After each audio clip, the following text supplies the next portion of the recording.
we are able to do in terms of Africa and building the future of Africa. So I'll introduce myself later, especially to our new joiners. I know our speakers or moderators know me, but to the audience, I'll introduce myself in a moment. So we do have both our moderators in the call, and I'm just going to now hand it over to Ijaka. Evans, are you on? Please say hi.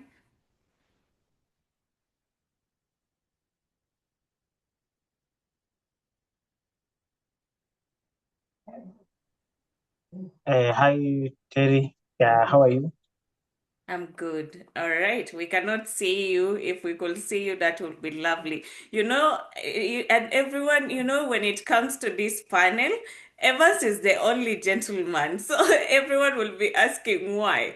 It's because Evans is a founding member of Dear Black Girl. When I was putting together the initial concept, starting from when I was writing the Dear Black Girl, This Is My Story, Yours Too memoir, I was doing a lot of consultation because, he's got the com strategy, he's a journalist. So I wanted to get all the gist. And that is why now him being a part of this movement has shaped what we have been able to do so far. And he's the only gentleman representing the others. So I hope the gents won't feel bad. This is now, we are taking space as women in this conversation. And we really hope that we are going to get the support that we so badly need. Over to you, Evans. Yeah, thank you so much, Terry, and thank you so much for the kind words.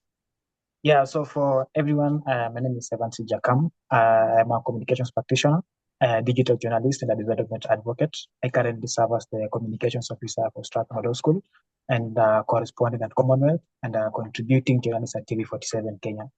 And I'm really glad to be part of this because, as Terry had told us, it resonates with what the society is happening. And we want to tell the African story. We want to tell the African girl story. And she said, I didn't, when she came to me, I was like, okay, Teresa, but I'm a boy. But then after now reading the memoir and her giving me the context, I understood this is actually a society issue that is affecting all of us, and you need to put in the hands together, whether male or female, because this is a society issue. We need to come together and actually make sure that we tell the African story together. Thank you so much, guys, and I'm looking forward to interacting during the conference.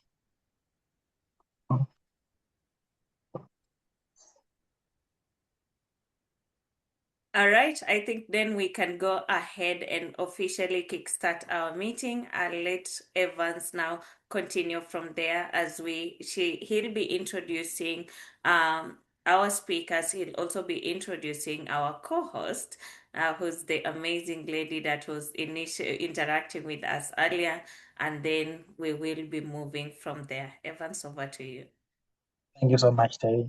So yeah, we have we welcome, first of all, I want to welcome you to the Dear Black Girl conference, which is actually our virtual conference, and our theme today is the plight of women in Africa, which is a reality that we must no longer ignore. We have been ignoring this thing for a very long time. At this time, we want to avoid that negligence, and we want to make sure that we actually advocate for this issue and actually make sure that this issue is actually known up there. It's actually is getting the attention that it deserves. Yeah. So sorry about that. And these are my colleagues. I was in the office. So basically, I'm going to introduce my co-host, who is Sharon Kamau. She's going to introduce herself, tell us what she does. Then you can always take it up from there. Over to you, Sharon.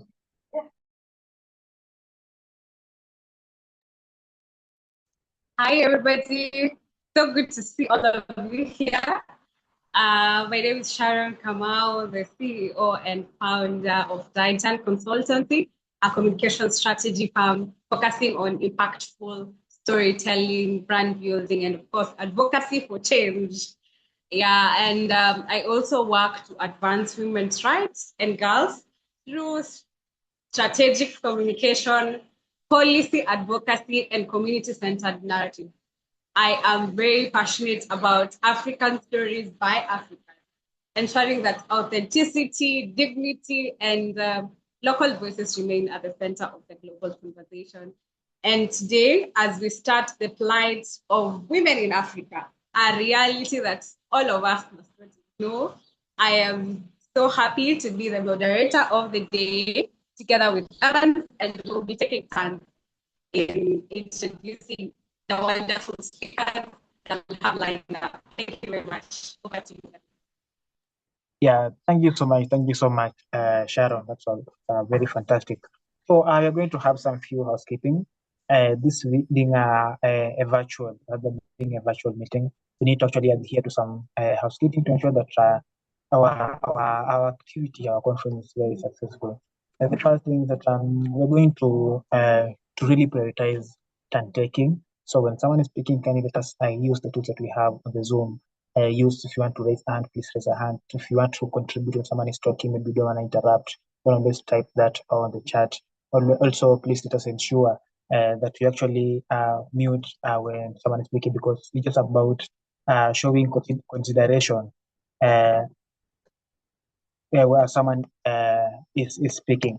So those are among the housekeeping that we want to ensure. Also, when you're speaking, at least let us make sure that we put our video on, because we're going to make sure that at least we know we can actually put our face in the voice that is speaking. Also, let us also make sure that for those who have not joined, we can always try to remind them to join, because I'm still seeing a lot of people requesting to be admitted in, which could actually make some people even miss the thing that we've spoken about. So let us try to ensure this. Another thing will be mute the microphone when not speaking to avoid background noise, which could actually interrupt our listenership in this conference. Okay, keep your camera on when possible to promote engagement, unless maybe you have a bandwidth issue or other constraints. Other things, maybe if you are speaking and you realize that you have internet issues, because Zoom tells you that if your internet is unstable, kindly inform me, Terry or Sharon, so that you can be expecting that and know how to pick up from there, rather than maybe leaving us in the dark, which could actually disadvantage us. Okay, another thing is use the raise hand feature or chat to indicate when you would like to speak, rather than just maybe speaking, which would actually interrupt the point. Before this is being recorded, we are trying to actually telling the story starts from this conference. So let us try to ensure that. Okay, also kindly stay on the topic and keep contributions brief to allow everyone to participate, so that we don't deviate from the original topic, which is actually the black girl, or rather the advocacy of the black girl. So let us try to measure, unless maybe the thing, the context we're trying to bring relates to this. So let us not try to deviate out of the topic. Let's also use the chat box for questions, comments, or questions, comments, or any suggestions someone has. Let us utilize the chat box. Also, please let us be respectful and professional in our language, and so that we can actually do that, because we are professional. Professionalism starts here. So we need to record or share meeting content without prior permission. Okay, of course, this meeting is being recorded. We shall share the recording after this is done together with Perry. Okay, also ensure you have a stable internet connection, and you are in a quiet environment, which I'm trying to do on my end. I'm in an office, so I'm going to move to an inner office after this to prevent those background noise that you could be hearing maybe.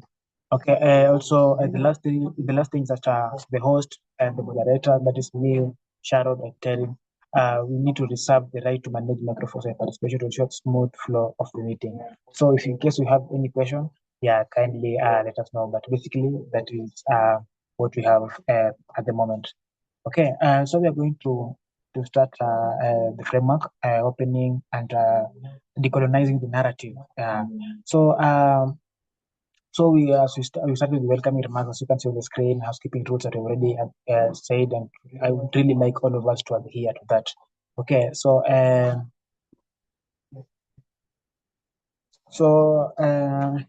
Teresa, will you now please maybe take us through the architecture, the overview of the Dear Black Girl movement from the awareness, validation, and ownership and action perspective.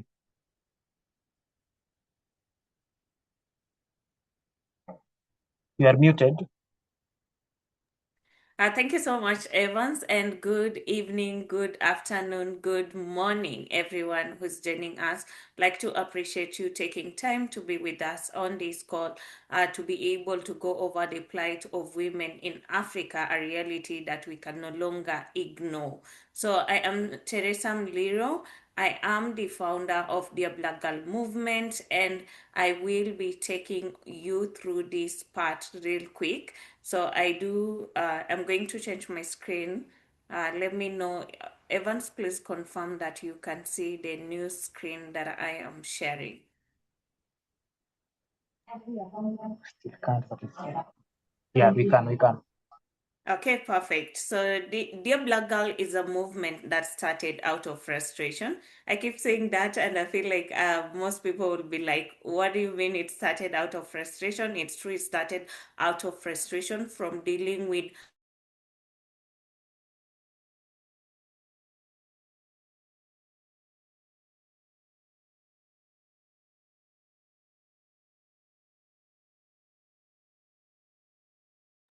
Terry, are you there?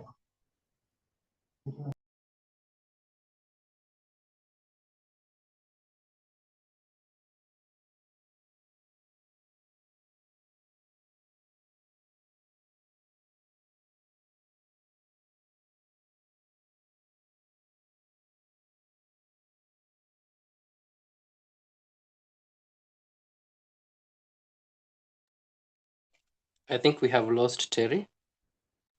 Yeah, I think we have. Let me just try to figure out what's happening.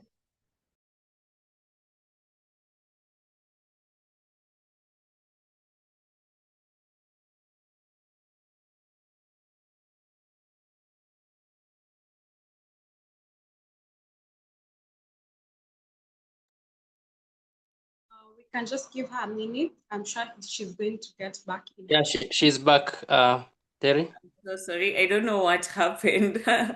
Okay, I will say that again. So, I have interacted with a lot of women across. I have had this desire to be like to shape what happens in communities, majorly because of the life that I have lived, the work that I have seen the women in my life put in, my mom, my grandmother, and everyone else. That is what inspired this. So I've always wanted to tell my story, but now, how do you tell the story of an ordinary African girl? You don't have access to a lot of opportunities. You don't have access and you are in a space where when you share what your life is, the question now becomes, will anyone listen to me? Is anyone going to resonate with what I'm sharing? So that is why we started laying the foundation of Dear Black Girl movement. So the memo is gonna come up in a couple of weeks. So that is so exciting to see. And then the lens now becomes what we see in the community, what happens, because this movement is rooted in lived-in realities of African women.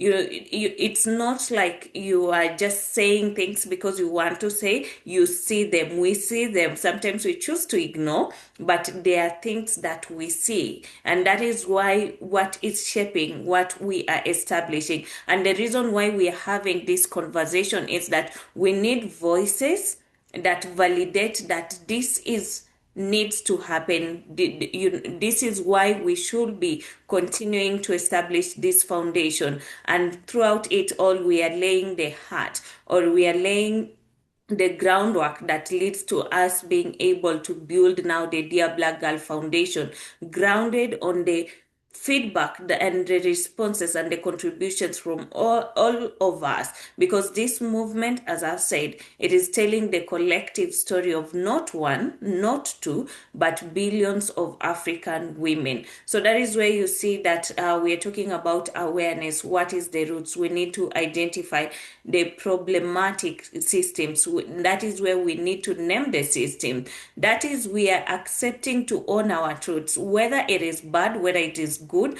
We are owning that because it is our story. It is what has made us to be where we are today, and then validating it. So that validation is where we are right now, the safe space. We acknowledge that there is a problem with the systems that we have been that have shaped us in the past, and we need to do something about changing them. And then we move to the structure. So the structure is you taking ownership, accountability, and developing. So that is reclaiming the data of our lives.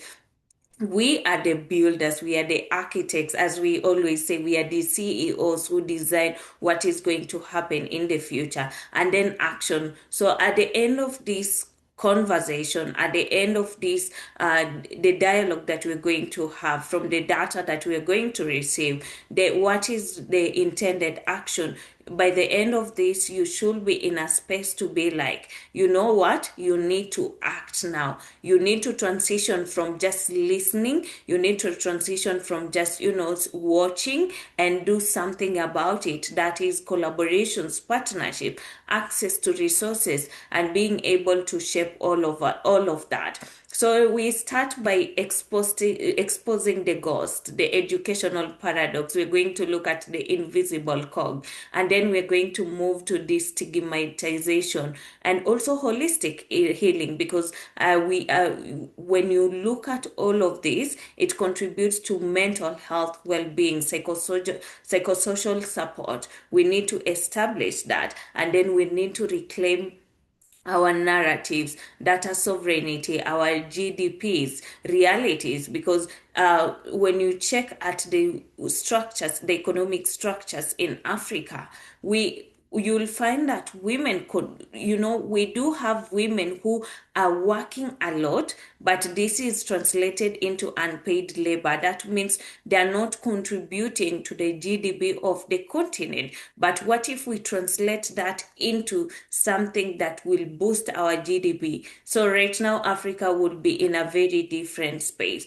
So this will also, at the end, help us establish the Dear Black Girl Manifesto with cross-border collaboration. So, and also create a roadmap that will shape this movement beyond 10 years, beyond 50 years. So if you want to just do a quick glance of the data, the data of the Plight, or as we're calling it, to validate the Dear Black Girl movement, you're looking at the economic data, where now it translates to the invisible cog, where there's a huge gap in terms of unpaid labor.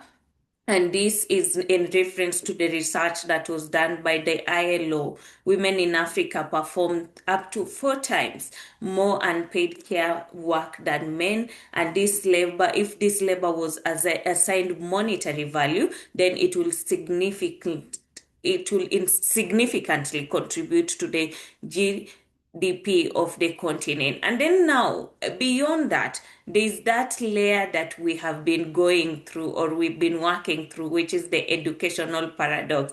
Every day we are told that education is the key to success, but is it true? Yes, in some instances, I will agree that it is the key to success. But in other aspects, I will disagree. It is only the key to success if you're coming from the right family, you know the right people, you have access to these opportunities and the resources to be able to pursue higher education. But then the challenge becomes now, what if you don't have access to all these things? And as you all know, as Africa, especially the first generations or the second generations, you're coming from a background that has no resources.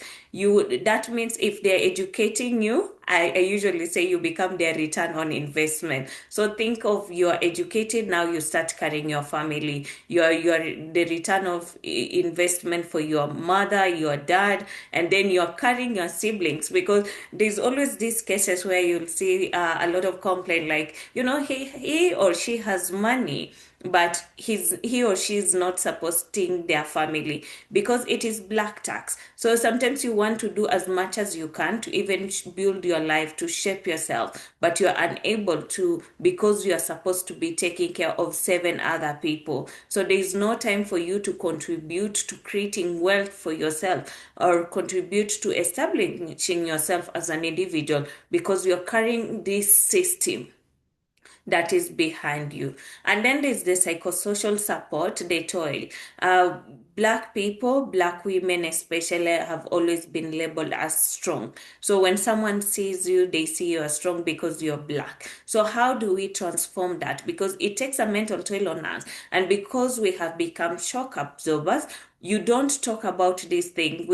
There's that thing of women we like yapping, but the truth is sometimes you just need to be in a space where you're able to be in a in a space, a safe space that you can speak your mind without being judged. Because if you speak in other spaces, you'll find what you shared later on shared across social media, and now that has become a huge habit. We no longer even trust friendships because the moment something goes wrong in your friendship, you're gonna find your business across the internet, which is now what Dear Black Girl aims to to move away from. We want to create this space where you can be in a space where you feel validated, you take ownership, you get the support, and you can build your future, you can build your life, and you can live the best possible life you can. And then also leadership representations. When you look at different representations across Africa, women do not occupy. We do have some amazing women occupying the top few seats,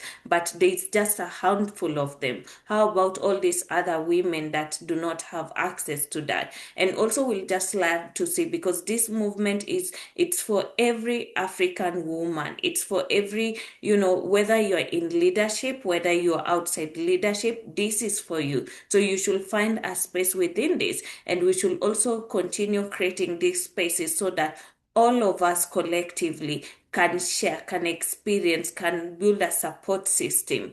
So that is this is just a quick look in terms of what the unpaid labor, what women carry every day. You smile.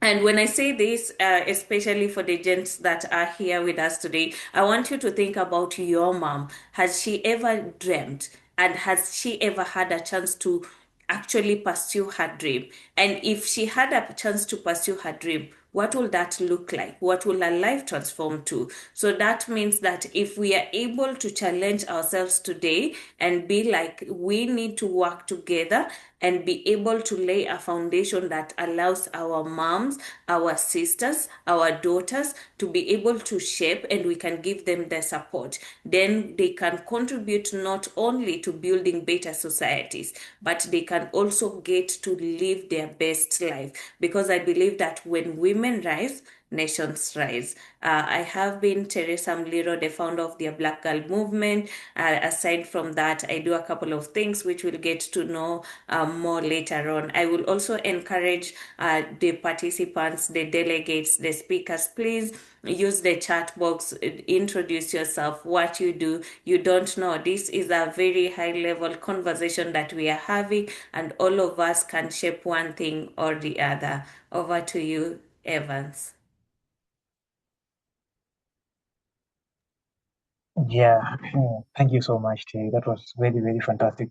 And the best part of it is will be to debunk those myths, and also because as you have seen on Terry's presentation, this thing is systematic. You need to work as hard as you can to actually get to debunk those systemic errors that have been actually being laid by so many factors that actually need to actually analyze and see how we can go about that. So based on Terry's presentation, is there maybe a concern or a question or an addition someone would have with regard to that? And please use chat box to actually raise your hand and see if you have a contribution.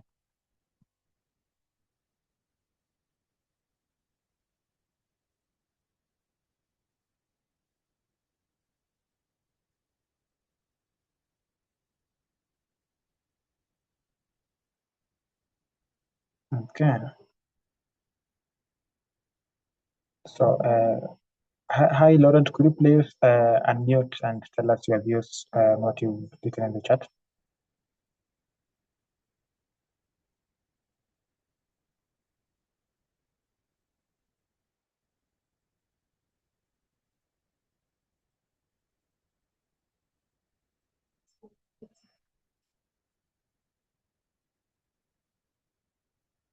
Can you hear him?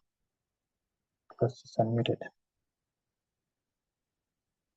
Okay, so we proceed. Thank you so much, Terry. Thank you so much for that wonderful presentation. And so we go to the second part, the archaeology, validation of lived experiences, and we're going to have this in 25 minutes. Okay, so socio-historical archaeology and the inheritance silence. These things have been inherited. When you look at the when you read the book Dear Black Girl, especially during the first parts or the first chapter, there's so much silence about these issues, because someone who speaks about these issues, someone who speaks about being oppressed, being looked down upon, being taken for granted, they are looked as a traitor, as a snitch. So there's been so much silence because girls are told not to speak about that, especially when these things come from maybe close family members or close affiliates or close associates. People don't really want to speak about that because speaking is considered atrocious and even going against the norms or what is required of this girl. And kindly let us make sure that when you get a moment, you get to read to read the Dear Black Girl book by Terry. So we're going to have Rachel Dolapo from Nigeria, who is actually investigating generational trauma, who is going to give us more about investigating generational trauma and mother tongue that favor. Terry, you remove that. Okay. Yeah. So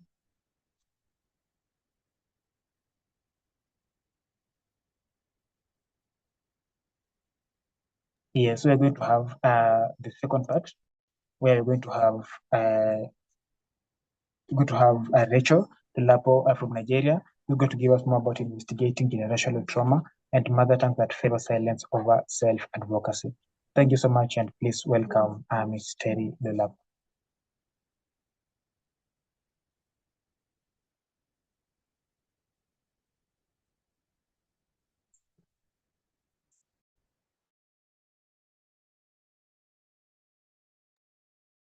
I'm not able to see Rachel. Rachel, if you're there, please, can you just raise your hand, please?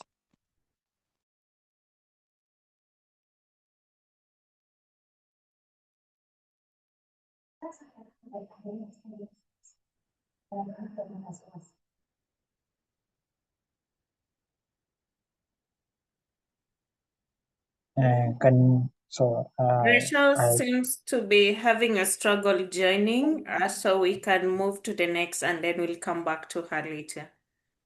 All right. So basically, you realize that apart from the social issues, apart from the social dynamics surrounding this issue, we also have clinical perspective that actually surround this issue. Okay, and it could be we have the psychological mask that we want to uncover, to mask off this psychological mask. And the focus segment here is going to be reevaluating the mental health cause of being societal shock absorber, because as our women, our girls have become shock absorbers. Our women, our girls are actually the ones, they become the people we are taking all the burden to. So we want to unmask this psychological mask that has been actually driving this. And we are going to have,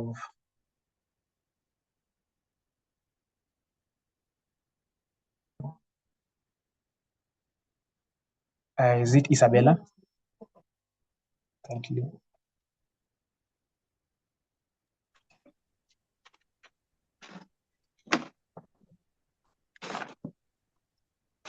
Hello. Good morning, good afternoon, good evening, sisters, especially to every Black girl here.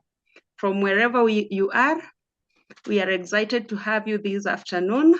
Thank you for being part of this conversation. So today we gather not just to celebrate our beauty as Black women, not just to celebrate our strength and our voices, but to rewrite the story that has been told about us for quite a very long time. A story not written by us, but about us. A story shaped by colonial eyes and patriarchal hands. So today we rise not to protest in anger as Black women, but to reclaim our power. We rise to overwrite the false definitions that have tried to shrink us and silence us and erase us. So this afternoon, you'll allow me to speak to you not from a podium, but from the heart of a Black woman, from the villages, from the city, from the classrooms, from the kitchen, from the fields, and where our mothers once worked under a very hot sun. For this reason, the image of the Black woman has been twisted, distorted, and erased by two key discourses. And this one is the colonial discourse and the discourse of patriarchy.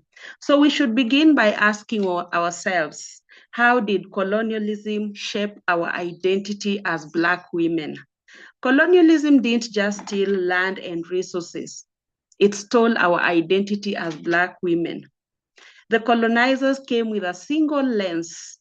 European is equal superior, Africa is equal savage. And within that savage, the Black woman was painted as the other, not human enough, not smart enough, not worthy of any dignity.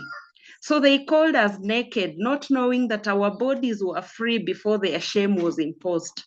They called us inferior, not knowing that our grandmothers were queens, our grandmothers were healers, our grandmothers were keepers of our culture and of our languages. And therefore, we realized that in most colonial literary works, we were invisible. Or if we appeared as African girls, we were servants and voiceless laborers in someone else's story. So they silenced us by making us objects in law books, in schools, in religion. So we ask ourselves, how did they do this? We have what we call scientific racism and the biology of inferiority that was cultivated into our spirits by the colonial masters. If you read a bit, you'll realize that from the early 18th century, European scholars began to enlist biology as a weapon. The works of early authors like Carl Linnaeus classified humans into races and attached a moral characteristic to each. So African women were listed under the Negro with annotations like lazy, voiceless, primitive, indolent, and prone to sexual promiscuity. Were used when referring to African women. Their roles were reduced to childbearing and domestic chores with no rational participation in public life, and that was a problem. Yet the solution to this big problem they offered was not empowerment, but assimilation. And that is where we are today. They established mission schools where African girls were taught domestic crafts, basic literacy for the purpose of reading the Bible, and more importantly, obedience. The curriculum was deliberately narrow for the Black girl. It focused on the production of good mothers, good wives, good Christians, and thereby institutionalizing the idea that an African woman's value lay in her service to a household and indirectly to the colonial masters. And therefore, even when the African women appeared in the press as leaders or maybe as activists, they were frequently described using the language that emphasized their emotional or maybe maternal motivations rather than strategic political reasoning. So we realized that this visual-verbal synergy created a persistent mental image that the African woman, the Black woman, is the other, the primitive and fundamentally inferior. And that's exactly how the early writers presented her in literature. We are talking about storytelling. How were these stories told about us? I had very many instances of these stories, but in the essence of time, because I only have 10 minutes, I will give you an example from Chinua Achebe's Things Fall Apart. While Achebe's novel is a landmark in African literature, its portrayal of women is in a limited perspective. We have a key character by the name Madi, who is a matriarch and a very powerful figure for that matter, but she is depicted as a force of chaos in the society. A woman who speaks is chaotic according to them. So we realize Achebe, writing from a male perspective, inherits some colonial assumptions and constructions of a Black woman. We have Aime Caesar, who also wrote during that time, who presents as a Black woman who is entirely voiceless and cannot speak in the presence of a man. That is how we were presented in the African colonial by the African colonial writers. So we realize that the patriarchal systems, also bolstered by colonialism, told the same African woman that her worth was to be tied to obedience. She was to be silent, She was to be small, she was to be secondary. Even in post-colonial studies, the legacy persists in the form of laws, in the form of traditions, in the form of our mindsets as women. And the result is a double bind. The African woman is seen as both primitive by the West and subordinate by her own patriarchal society. She is trapped between two systems that seek to control her narrative. It is therefore evident that patriarchy, both African and foreign, took those colonial ideas and made them worse. It said, not only are you Black, you are also a woman, and so you must be below. Our own systems began to mimic colonial rules. Men were put on top, women were told, sit down, be quiet, be obedient. In school, girls were told, why do you want to study so much? You'll just get married. In religious institutions, women are taught, your value is in your husband and children. With time, these lies about us as Black women have shaped our perception about ourselves. They have shaped the perceptions about our own identity. And now we ask ourselves, what happens when you hear lies about you every day? Of course, you start to believe them. For generations, Black women have carried an identity of not of their own choosing, and slowly it has damaged their self-worth. We started to believe our hair was too tough, so we weaved and pressed and we chemically straightened it, chasing a standard that wasn't meant for us as Black women. We thought our skin was too dark, so we bleached it, ignoring the glow of our ancestors in every shade of our skin. We thought our bodies were too big, so we starved, we squeezed, and silenced our natural beauty, when in truth, our curves are a celebration of lives. These false identities made us doubt our voices, our power, our right to exist fully as Black women. And therefore, as Black women, we are not just passive. We are not just voiceless. We are not inferior. We have been enlightened to contest and subvert these hegemonic presentations of our identities in the contemporary society. And the point is that storytelling can help us retell our stories about us differently. And how do we tell these stories to reclaim our narrative as Black women? I want to thank the organizers of this event, more specifically Muliro. Thanks so much, because these are the spaces we need to hear, to unlearn what we have been taught, and to learn new things about us. We can also retell our stories through writing, and that's why I will always advocate for Black women authors. The way they present the female characters in their work of art is empowering. Consider, for instance, the work of Chimamanda Ngozi Adichie. In her novels, she retells the Black woman's identities and voices them fully and unapologetically. For instance, in Purple Hibiscus, we have a character by the name Kambili, who is a woman, a Black girl, and her aunt Tfwala, who is also a woman and a Black one.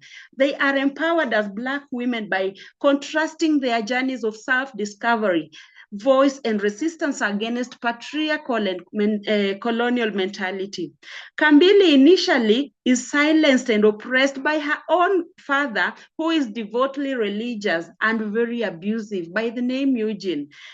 She undergoes a transformation through her exposure to the more liberal, intellectually vibrant Aunt Tfwala.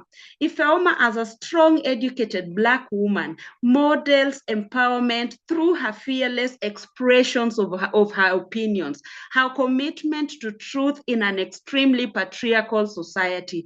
Through her, Adichie illustrates how education, freedom of speech, and emotional openness can liberate a Black woman woman. It can liberate Black girls from internalized oppression. She writes another book by the name Half of a Yellow Sun and voices a Black woman by the name Olana. Olana is a professor. Olana is an activist. Olana is a manager. Olana is intellectual. She is extremely beautiful and she does all these things as a Black woman. It is not just about presenting her to us. It is telling us that, look, we Black women can also hold these spaces. There is another play, a short story of Chimamanda Ngozi Adichie by the name The Thing Around Your Neck. Adichie's story is a collection. The title pieces follows a Nigerian woman in America. Her experience of being exorcised and then dismissed by her own community highlights the globalized patriarchy that still defines the African woman's identity, in as much as she's really trying so hard to do away with these. So you should all listen to Chimamanda Ngozi's speech. Every woman should be a feminist. You will get the point that we are talking about. We have other writers who have contested the identity of a Black woman, like Buchi Emecheta in Joys of Motherhood, which I'm not going to mention the examples in the essence of time. But I want you to know that these writers do not just tell stories. They subvert the colonial and patriarchal templates of a Black woman. Their characters are not static symbols of suffering. They are dynamic. They are flawed, and they are full of agency. They are autonomous subjects. They are individuals who can speak on their own. So they write the African woman not as a victim, but as a revolutionary. And this is where we are today. We ask ourselves, how can we then reclaim our agency? Today is the day we take it back. We are not just reclaiming because we are angry. We are reclaiming because we are awake.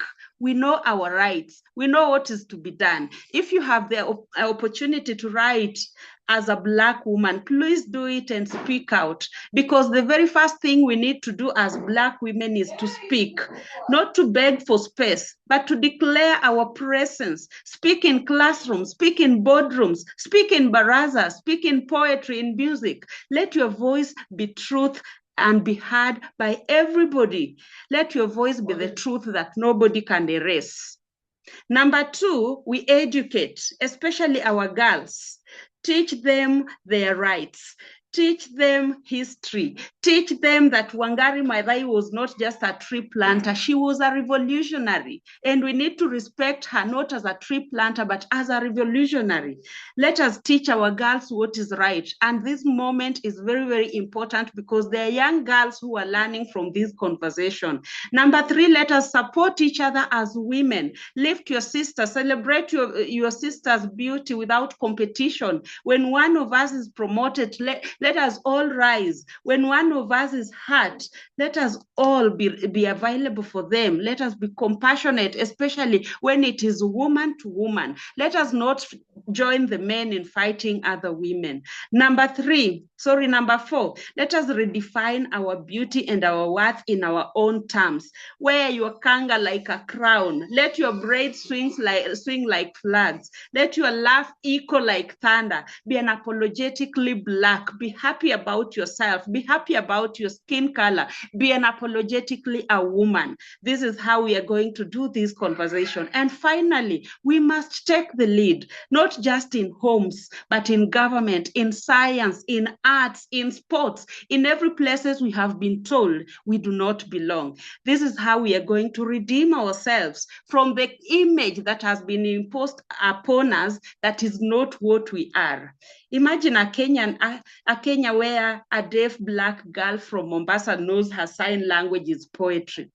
This is what we need this is where we are headed to. It is where we need to go back.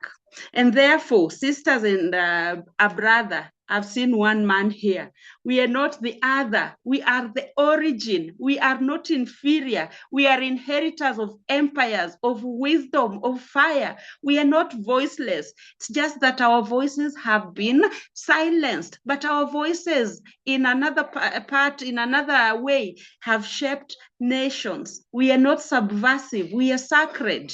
Today, we overwrite the lies that have been superimposed about us. We tear down the colonial textbooks. We silence patriarchy with our truth. Let this black girl movement not just be a celebration. Let it be a revolution. Let every step we take to rewrite our stories be a step of faith. Every word we speak be a reclaim of our narrative. Every dream we chase be a declaration. I am not who they say I was. I am who I have always been. I am whom I believe I am. And that is my identity. Beautiful, free, powerful, autonomous. All those are the adjectives that should be used to describe a Black girl. Thank you very much. Asanteni sana for listening. My name is Isabella Mulama. I am a lecturer at Masinde Muliro University. Thank you very much. I was trying to keep time. I'm out of time a little bit, but I'm sorry. Thank you so much. That was wow. I'm even speechless. Let us give Miss Isabel Lama a round of applause kindly, using our reaction emojis. That was very fantastic. Thank you so much. Thank you so much. That was very fantastic. And you gave the context. You gave everything that we needed to hear. Let me go through the messages. If I just have the okay. Saying he's Mona from Kakuma refugee camp. Is male gender champion, founder and program lead. Okay, and works. Yeah. So basically, Ms. Mulama or Mrs. Mulama, thank you so much. And the way you gave context about the writer, sometimes honestly, this thing boils down to literature. Remember, we used to be told that fasihi ni kioo cha jamii. So, in as much as we're being told like this by society, then writers also make it worse by portraying girls and women in a certain way. So that story, that idealization continues to be carried like that even to the learners. So that's why people used to wonder, how comes you are learning but you still behaving like someone who's not learning? And just after you spoken that, I think I agree with you when you say it's the system. The learning system itself actually made us start continue to view ladies or women from that perspective. That was a very fantastic approach. Does anyone have a question or a contribution to Mrs. Mulama with regard to that?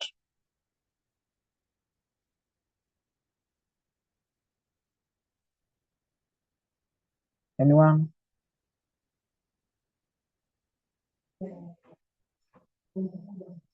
Just saying thank you, Mrs. Mulama. That was inspiring message by the latest speaker there. Yeah, thank you so much. And also, as she mentioned about the writers, please let us make sure that as we continue writing, like Teresa writing, let's try to make sure that we debunk the stories and we don't continue positioning or rather characterizing women in a way that are actually going to diminish them. And Ms. Mlam also said that we are not victims, rather women are not victims. So we are winners, we are tribalizers, we are changing the narrative. So let us continue, or rather women should continue viewing themselves as that, not victimizing themselves as society, the system, or even the writers are trying to do. Also, I was supposed to mention about the clinical or psychological masks that women are facing. And I have just been able to come up with several, not a lot of them, for the interest of time. I realized that we have this strong woman mask where people are trying so much to uphold, rather to praise a woman who is considered as a strong, resilient, who can take so much emotional pain, and where vulnerability is discouraged, and we tend to say that this person is a strong one, but realize that this person is being oppressed, this person is being oppressed, this person is being taken advantage of, which is actually a mask that we should actually try to do away with. By labeling someone as a strong woman. Okay, another thing is the caregiver mask, where we try to prioritize everyone else's needs while neglecting one's own well-being, whereby women try to neglect they're like, okay, it's my responsibility as a woman to be a caregiver. So they prioritize everyone's need. It could be in the family, it could be in society, could be anywhere, but then they neglect their own even personal needs. And that's been a very bad mask. In fact, when you go to the rural areas of Kenya or even Africa in general, like that it's a very common trait whereby women and ladies are taught to prioritize any other person but themselves. So that's a mask that we need, rather clinical mask that we need to do away with. Another thing is the respectability mask, and this one I see a lot even in corporates and anywhere, whereby when something's happening, a woman is supposed to be to carry herself in a certain way, to act respectable. So because if you don't act that respectable, you don't meet people's expectations. So there's a theory in communication we call the expectations violation theory, which is that you can be looked on upon just because if someone doesn't meet my expectation, I can actually start looking at that person in a negative way. Okay, that's what is happening nowadays. For example, if we expect women to act respectably, okay, and this respectable is in quotes. So if that person doesn't act respectably in a way that we expect, we tend to look at them in a negative way, which is a very bad thing. So we want women to perform perfections, composure, and moral correctness to be accepted or taken seriously. People should just be people. People should just be themselves without any performative traits. Okay, another thing is that the cultural loyalty mask, whereby women are taught to endure harm or silence to protect tradition. Have you seen instances where someone stays maybe in married in a relationship because they just say, okay, I married this person. Okay, I need to stay here. What will people say if I live here? I already have 3 kids here. What will people say if I live here? I leave this marriage. I already have kids with this person. So they are taught to be loyal to the culture. And sometimes it's very bad because even when this woman goes back to their home, even if they were married, in as much as they'll be told things will be okay, the perceptions totally change. And these things affect them so bad. Unless now you decide to break the matrix, you decide to fight the system, you decide to actually take the lead as you as a person, that these things are not going to change. So the cultural loyalty mask, where enduring harm or silence to protect traditions, actually upheld and praised so much. Okay, another thing is the success mask. Okay, displaying confidence and achievement while battling imposter syndrome or burnout internally, because you want people to see how successful you are, but deep down you're actually suffering so much because you don't want people to perceive in a certain way. Those are among the masks that are we really need to do away with. We need to do away with when you're talking about debugging these issues and actually trying to change the narrative as Teresa is trying us to do. So there's a message here. Let me read some of the few messages here. Mrs. Mulama, that was an eye-opening presentation. Thank you. We can use literature to bring forth a different narrative for the Black girl or woman. My name is Collians Alan. I am a man, and I represent the Youth Initiative Development Program. You can also connect here. Okay, greetings everyone. It's a pleasure to be with you. And I'm excited. It's very insightful. Mr. Muhene Progress from Zimbabwe. I'm a development practitioner, gender advocate, freelance, and a peer educator. So thank you so much, guys. Thank you so much for your contributions. And as I said, if someone has something, I see people have several opinions about Mrs. Mulama's presentation. Please feel free to raise your hand, and we can always engage with that perspective. Thank you.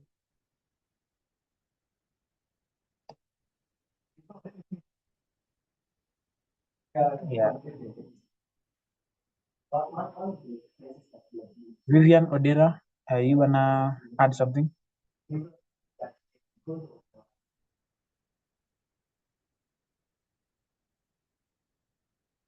Are people able to unmute?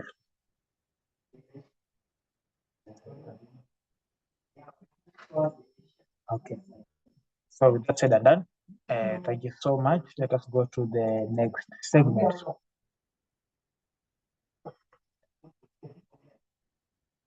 So the next segment is going to be the paradox, segment 3, awareness and structural systems, which now my co-host Sharon is going to take us from there. Thank you so much and welcome, Sharon. All right. Thank you very much, Evans. Thank you for the wonderful job you've done there. And sorry for that.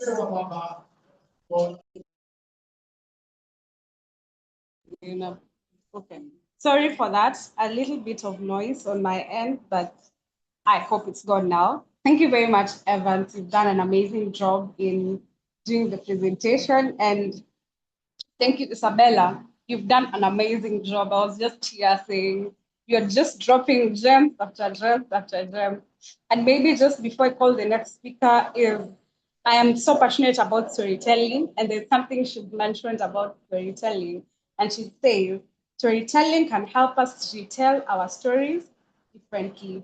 So if we embrace storytelling, we are able to tell our stories in the way we want it told. And also, she has said that we be Black unapologetically. And of course, we are carrying that home, be Black unapologetically. And right about now, I want us to take you to the next segment. Of course, the paradox, awareness of structural system. And we will have an amazing lady. She goes by the name Brilliant Chepkirui. She's from Kenya, and she's going to handle deconstructing the invisible work, sustaining Africa's GDP. So I'll just read a little bit about Brilliant. Brilliant Chepkirui is a system change specialist and a mechatronics engineer who applies structural precision to the study of social economic systems with a focus on mechanics of labor. Brilliant is dedicated to documenting the invisible work of women that serves as the unacknowledged backbone of African economies. By bridging the gap between technical systems and the informal sector, she advocates for a radical revolution evaluation of GDP and labor policy to reflect the true contribution and dignity of African women. So ladies and gentlemen, put your hands together with the emojis that you can see, and let us welcome, give a round of a warm welcome to Brilliant Chepkirui.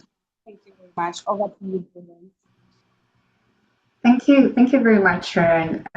What an introduction.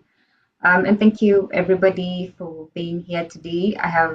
I'm really glad I came after the storytelling session because so much of what I'm going to be presenting on borrows from that as well, and I think it's a double down of the same. So if you will allow me, I'm going to share my screen a bit so that you may follow along what I hope to share in today's session, if that's okay. Okay, please confirm you can see my shared screen. Give me a thumbs up. Yes, I'd love how yes, you can go ahead. Thank you very much. And it's a pleasure to be convening on here with you because I think this is a very necessary conversation that we're having.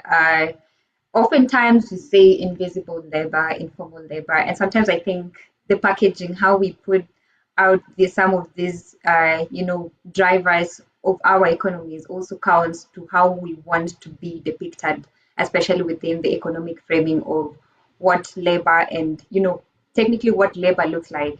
So today I'm going to be taking you through labor of the formal sector and technically what documenting looks like, because what does it mean to say labor is invisible? What does it mean to say that labor is informal? Or what part of economical productivity does invisible labor fall into? So just to ground you, literally defining the economic function, what are these work areas, the sectors that we are talking about? And one of the ones that have been mentioned before, I'm glad we talked about domestic care and labor that women do, especially in households or within our communities, that has always been devalued, or rather does not appear within the spectrum of economic valuation. So the first part of this, I'm going to segment it into three areas. That is production. We have small scale manufacturing, agriculture, and food processing. And often I want to put this in a sense. There's a report that was done by Kenya Bureau of Statistics. So I'm going to be referencing Kenya a lot because that's where I come from. And most of my case studies literally come from the realities that I see. So you look at how the agricultural sector, for example, is positioned. Of the percentage of agricultural production, 60% of those of the population is women. And then of the outcome of those agricultural products, 70 to 80% of food production is by women. But then here's the catch. When it comes to subsistence farming, because most of them are small-scale farmers, only 2% of them own land.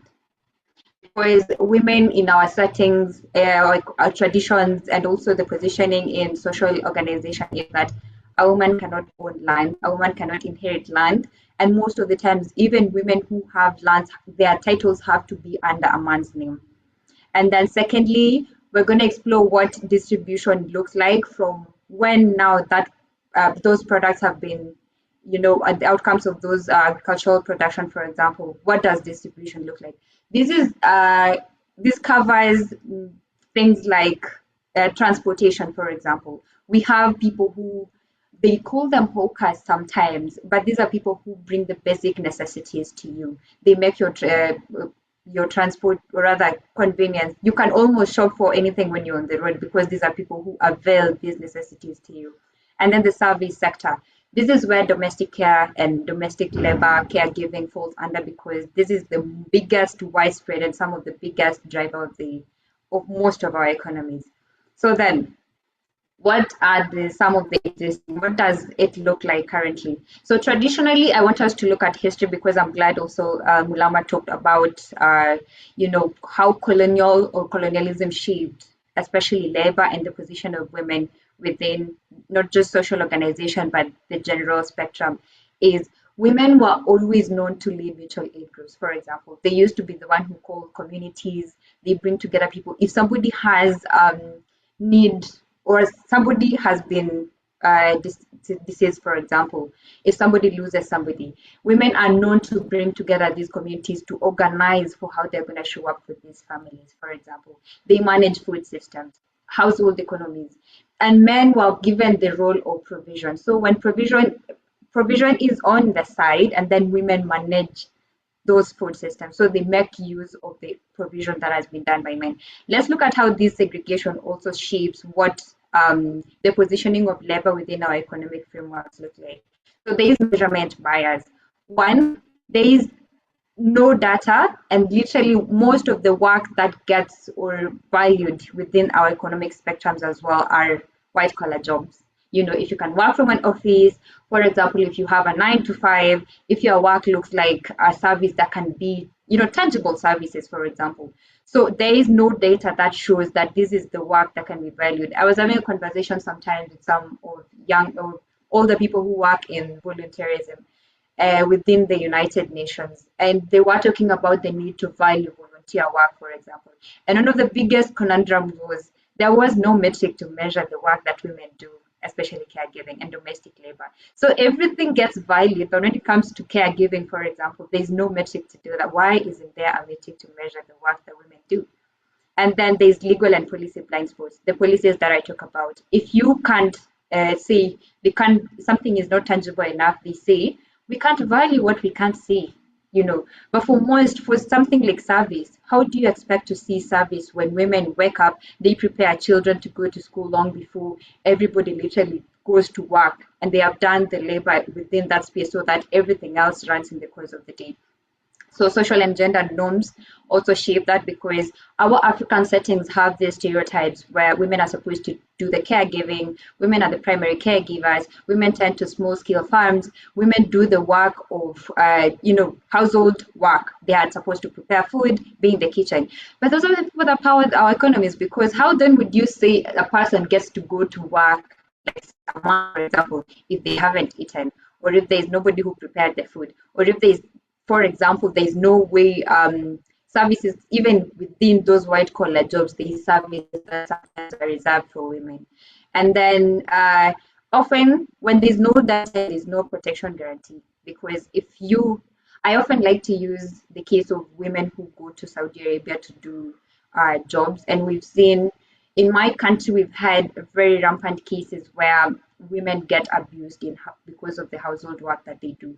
So it's giving low-key slavery, but then when somebody is put in your household, in another person's household care, they treat them as property, so one of their property, and they are subject to abuse. And when there is no data that caters for these people, no protection that can be guaranteed. So social insurance, pension, and safety standards, And then economies don't allocate investment to work that is not valued or that has not been documented. Also, crisis response is a problem because, again, women's work has always been, this is altruism. You're doing it out of your heart. This is reciprocity. You're just reciprocating to the fact that a man provided for you. And this is mutual aid, the work that women do in communities. And then just to get into this is, how is invisible work the engine in economies? So look at it this way. There is somebody who is fresh out of school, for example, or say there is young women who are getting into the workspace. Most of the time, these women begin by small, the services that they do. That's where people start, new labor entrants. That is the one that bridges people between their dependence and them getting into the workforce. And then it also allows continuous motion, because how do you get your market produce to the market, for example, if there's no people who are going to say, okay, this is the service that I'm providing for you to get on there. And then my informal sectors also absorb economic shocks and adapt the fastest. An economy is doing bad when basic commodities go up. When even caregiving, for example, if somebody who does caregiving cannot afford a couple of things, it's also a measure of how good or bad the economy is doing. And then the good thing about the informal or invisible sector, which shouldn't warrant the fact that it is devalued, is it invests local and income stays within the communities. And then the multiplier effect, of course. So in the sense of time, I want to bring us down to now, what do we do, or what does documenting look like? How do we intervene? What are the best practices, that will concrete strategies that we can undertake then to make this workforce seen? Because we need to stop saying it's invisible. How do we make it seen? So for example, when we say there's no metric, how do we make sure there's a metric? We need to expand our measurement tools to bring it down to households. Let the people have the say in how this data is measured. We have to ask these people, how do you want your caregiving work to be valued? And then reinvigorate worker-led documentations. In my country, or in Kenya, we have these groups called chamas, and where women convene for, say, micro enterprises, for example, or they do this mutual aid organizing. Let those people be partners. How do we make these cooperatives and the ones that get to write how this work is documented? And then third and lastly, we have to organize for policy reframing. When people say there's no measurement, or when you tell people that caregiving needs to be valued and they tell you that is going to be difficult because we don't know how, we have to be the one that own the narrative and say, no, give us the tools. We are going to decide how we want our work to be valued, and we are owning the narrative. Case study, for example, if you look at how some of the policies that have been made around the border sector in Kenya, that is the motorbikes, there is often so much regulation that government, states, and even agencies want to or rather put in place long before they can even acknowledge that that is already work. You have to acknowledge first and see this is the work that is being done, and this is the purpose that is being served within the economy, so that you can say, okay, now we're coming in to regulate. Because the dynamic has kind of now changed from, is the work being documented? Because I think work is being documented, but then who does the documentation? Because we've seen when we have the right people in those spaces, they can then be able to say, hello, this is the work that we do. This is the caregiving work that we do, and we need to be written in the economic framework. So we have to question and critique for what purpose the documentation is being done and whose interest are they seeking to serve. Women have long carried economies. Women are the backbone and the drivers of economies. But then where is the data?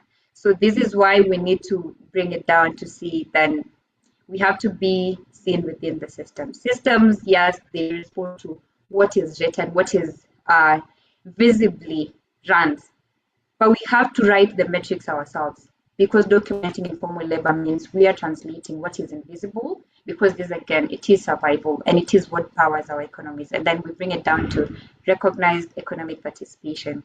I really appreciate you taking your time to listen to my presentation, and also let's be part of the change. I like that somebody, the speaker before me, that is Mulama, talked about we have to own the narrative, we have to tell our stories, because if we don't, we're going to be living in other people's stories. Somebody's going to tell those stories for us.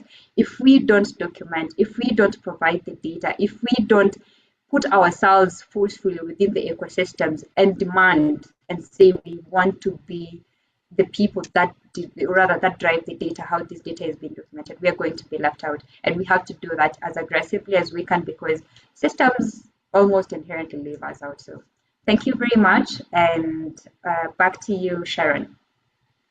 Thank you very much. Brilliant. Indeed, it was brilliant.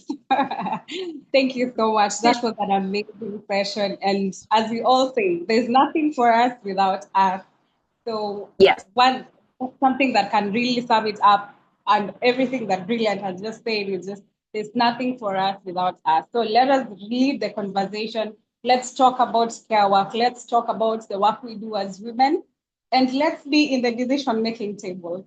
Thank you very much, Brilliant, for that amazing presentation. I think it keeps getting better. Yeah, very brilliant. Thank you very much. Yeah, send in your questions, send in your comments. Also introduce yourself if you've not introduced yourself. And let me just give 1 minute for a question. Anyone with a question and would want to shoot?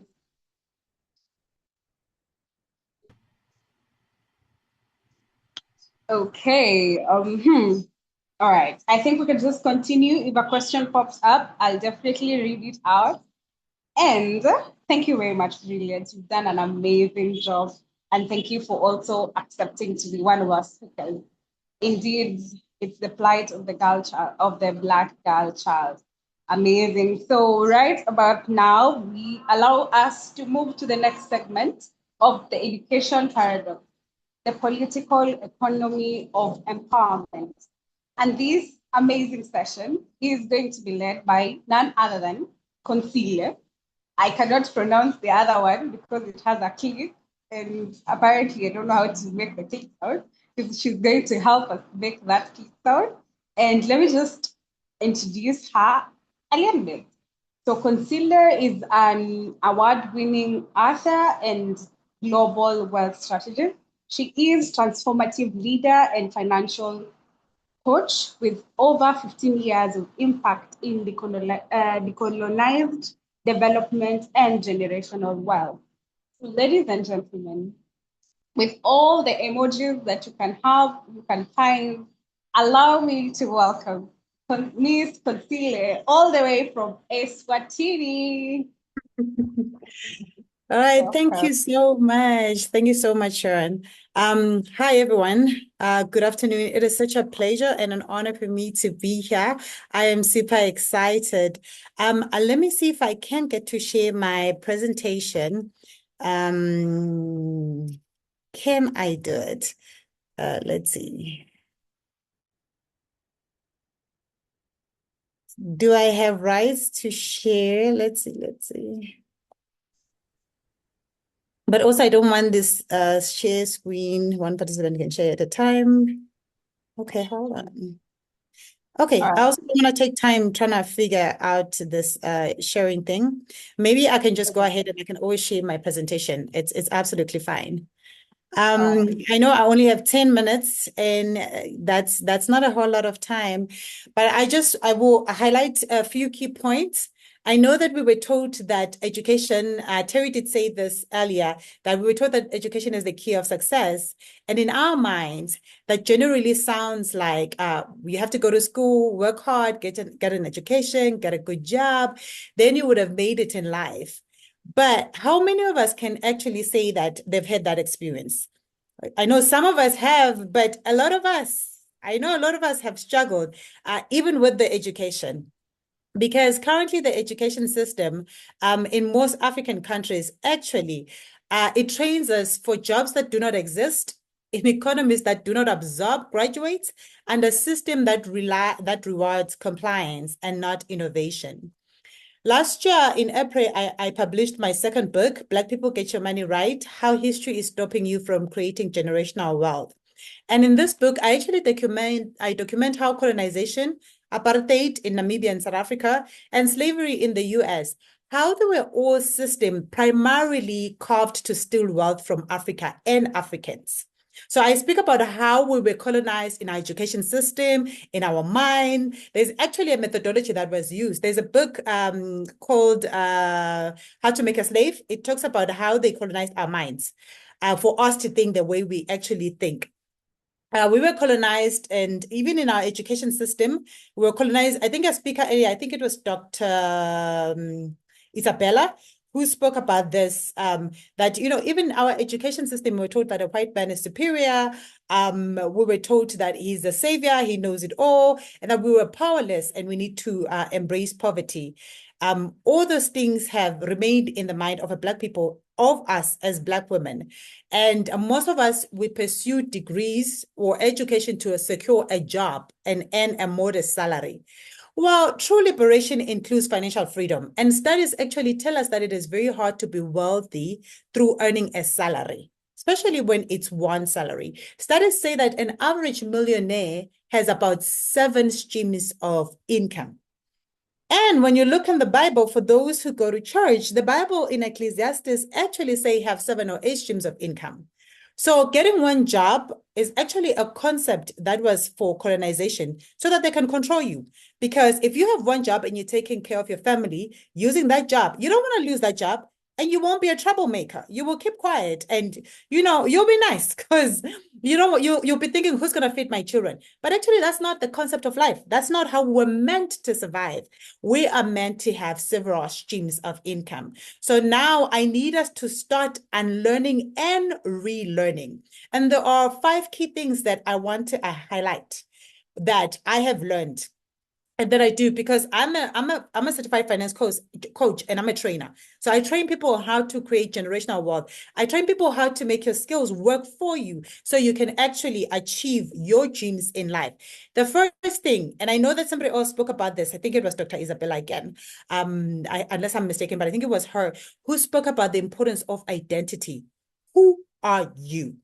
And I think a lot of us, even as young girls, we need to stop and ask ourselves this question because society has given you so many labels, but you choose who you get to be.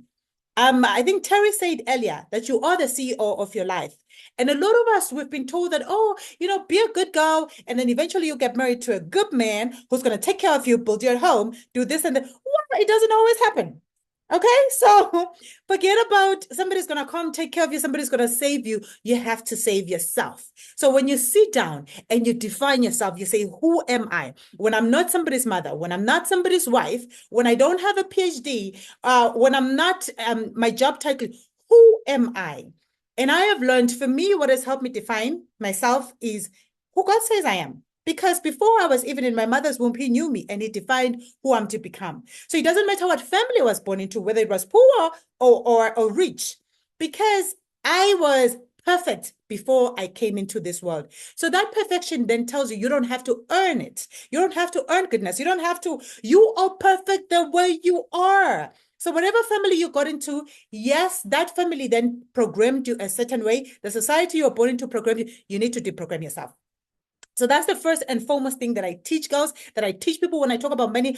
Ask yourself, who are you, and define yourself. And then tell people, put boundaries to say, I can only answer to this alone.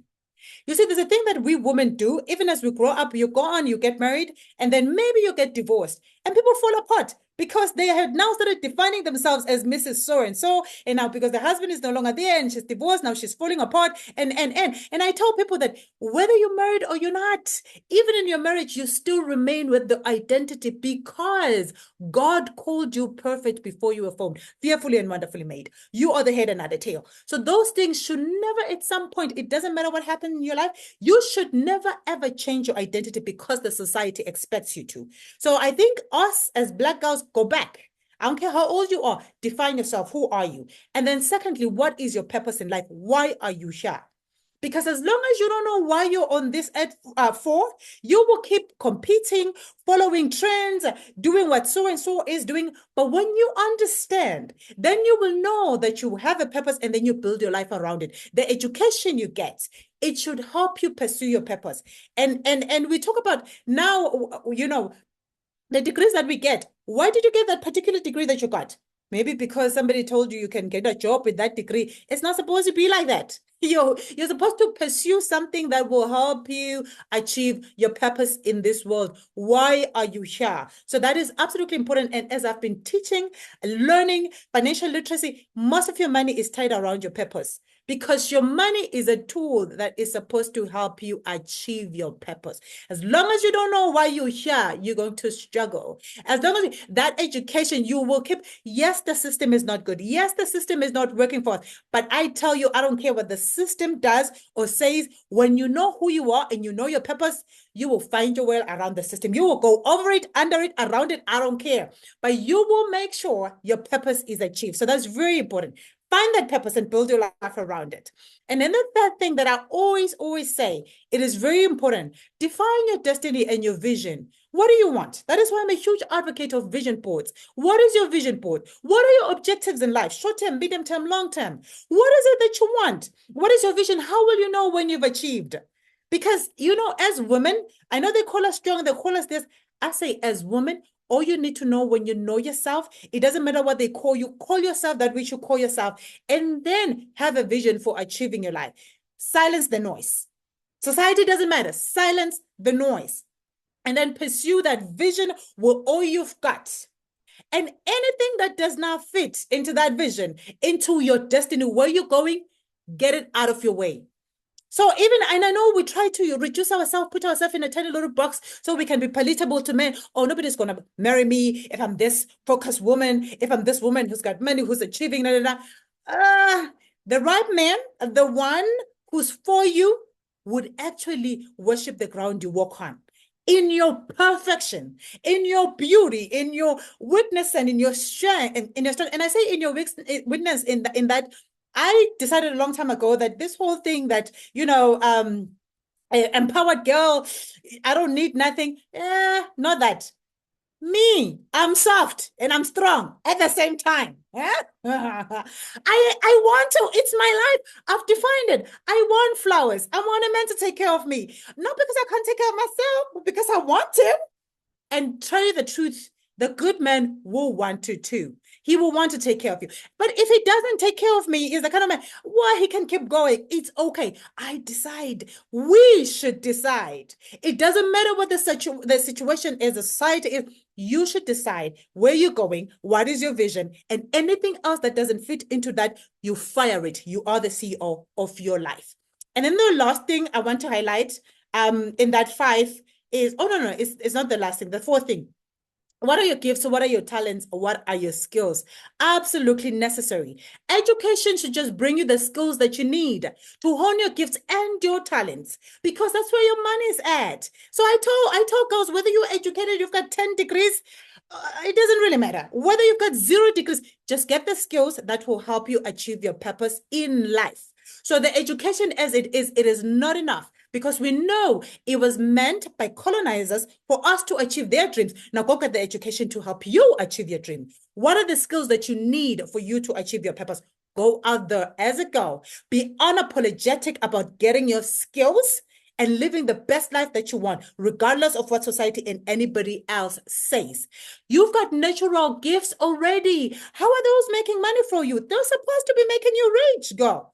Go, think about it. What are your gifts? What are your talents? Make money from those. Remember, we've got 7 streams or 8 streams of income that we want.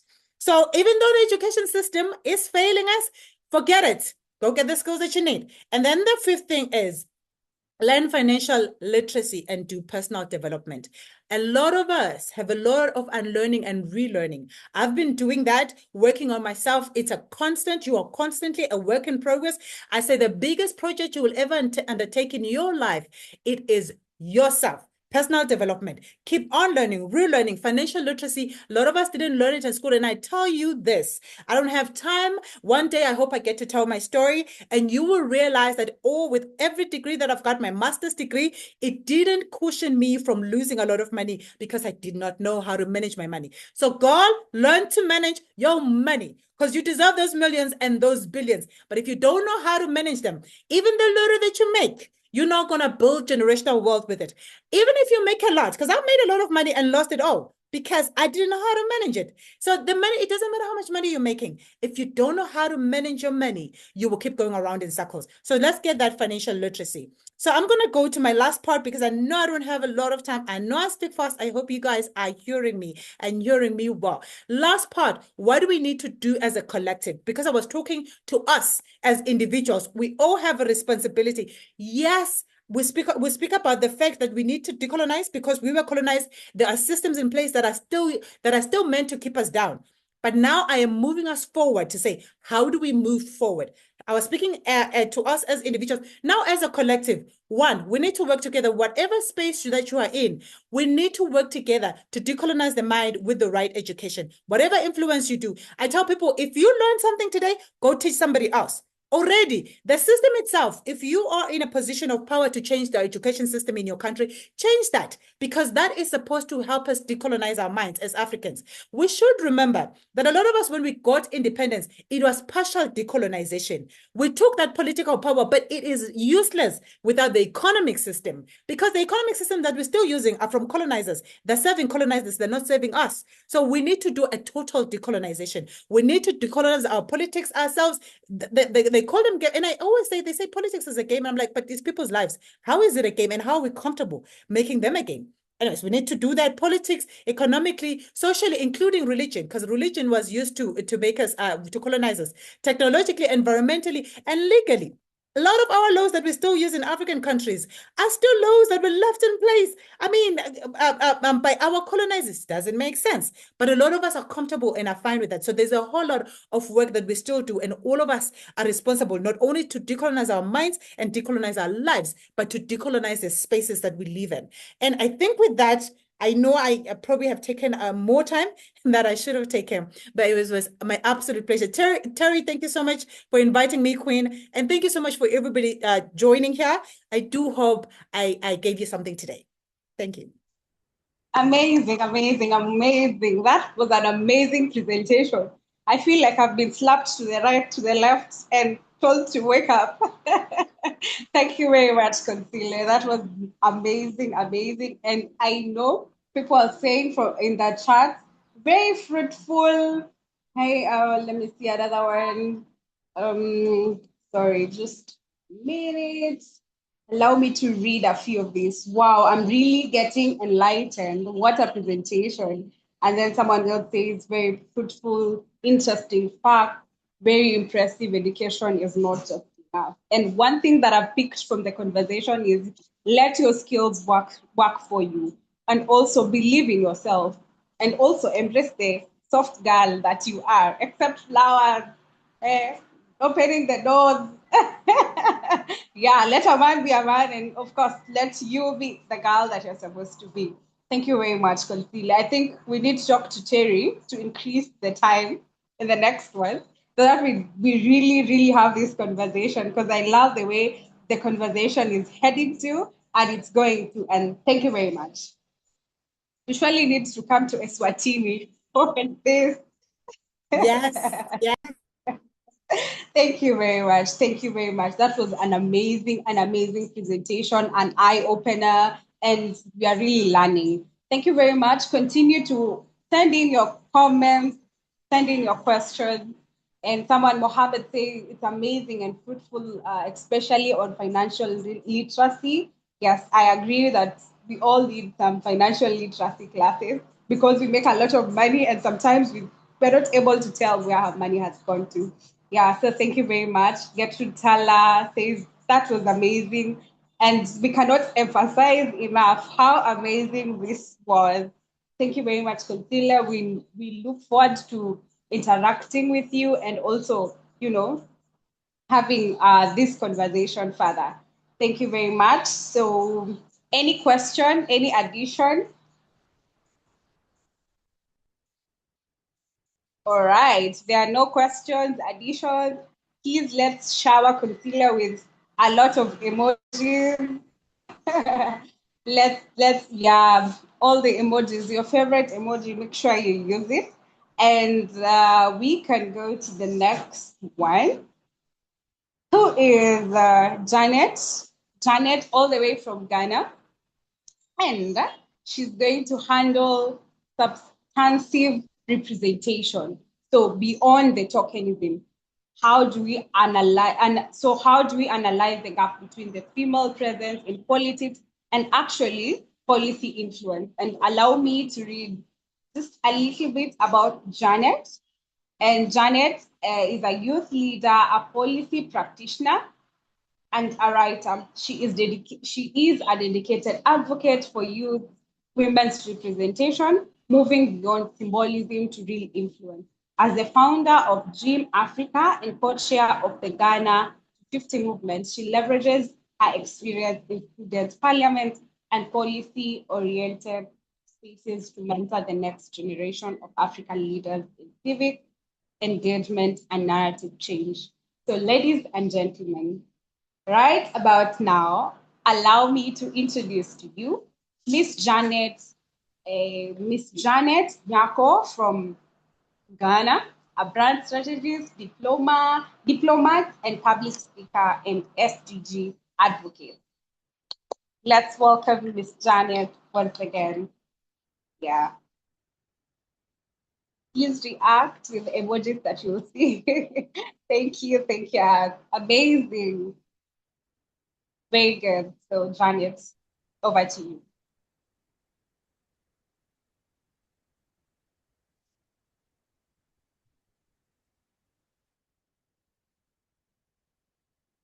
I don't know if she's able to speak. Janet, I had seen her on the call.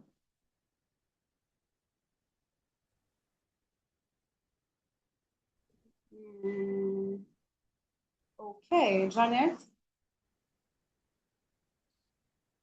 All right, I can't see her on the call. She had joined, but I can't. I don't. Oh, okay. All right. Welcome. So when audible. All right. All right. Okay. I want to share my screen. And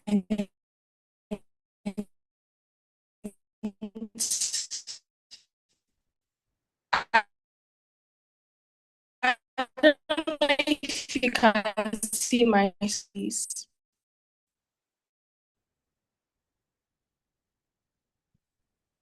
Okay, so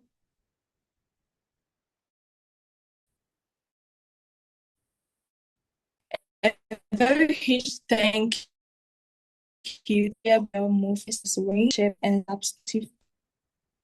And to start everything, we often celebrate inclusion. We take photos of youth and especially women on a board and verses on banners and brochures. We celebrate that they are in the room, but we rarely ask the harder question that once they are in the room, who actually decide or whose decision are we listening? I see everywhere. We see everywhere. We see youth being to speak on panels about the future awareness, but then they are asked for budgets that's actually found that men at leadership the brand, but left out of the decisions. That is the token representation and sensitive to me, but the other opt. So addressing or defining the gap. Let's all be clear about what we are dealing with right now. Tokenism is not absence. It's a controlled presence. Okay? You are there. But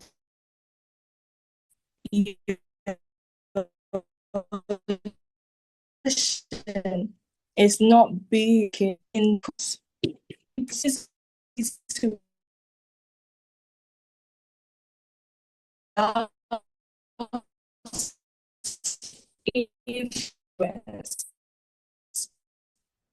Is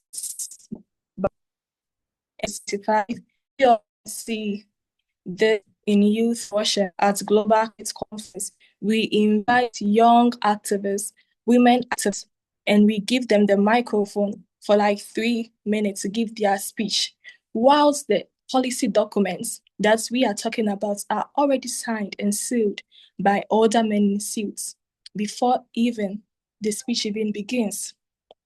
So we ask ourselves, what are we doing? Why does this hit women and youth the hardest? Is because these groups, women and youth, our representation often comes with a hidden tax, which is emotional and unpaid labor. Women in leadership are often expected to be the conscience of the company, doing the culture building and diversity work on top of their real actual jobs, usually without the extra pay or power.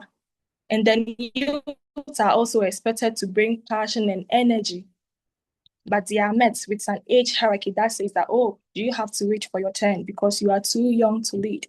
And we are told to be grateful for the seats. We are told to be polite, to be patient, and to learn the ropes. We are invited to contribute, but not trusted, actually, to decide. Current data shows that whilst more women now host positions like than ever before, they are often concentrated in HR and marketing roles rather than a path which leads to the CEO seat or direct control and over the balance sheets. This is something I call the glass cliff, being given the wheel only when the ship is already sinking. So what is it? What are we doing? We have to move from this and come up to a more impactful way. So the shift is that, so how do we move from this optics to accountability? I think we need 3 fundamental shifts.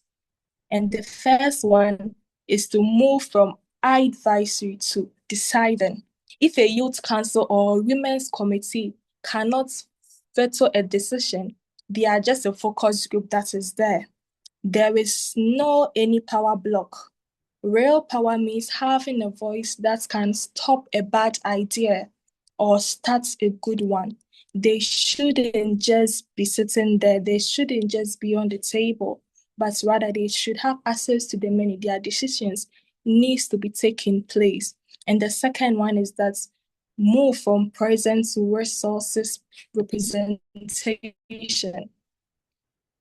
Move from present to resources. Representation without resources in performance. If you want a woman to lead a new department, give her the budget that matches her mandate. If you want you to innovate, give them the capital to fail and try again.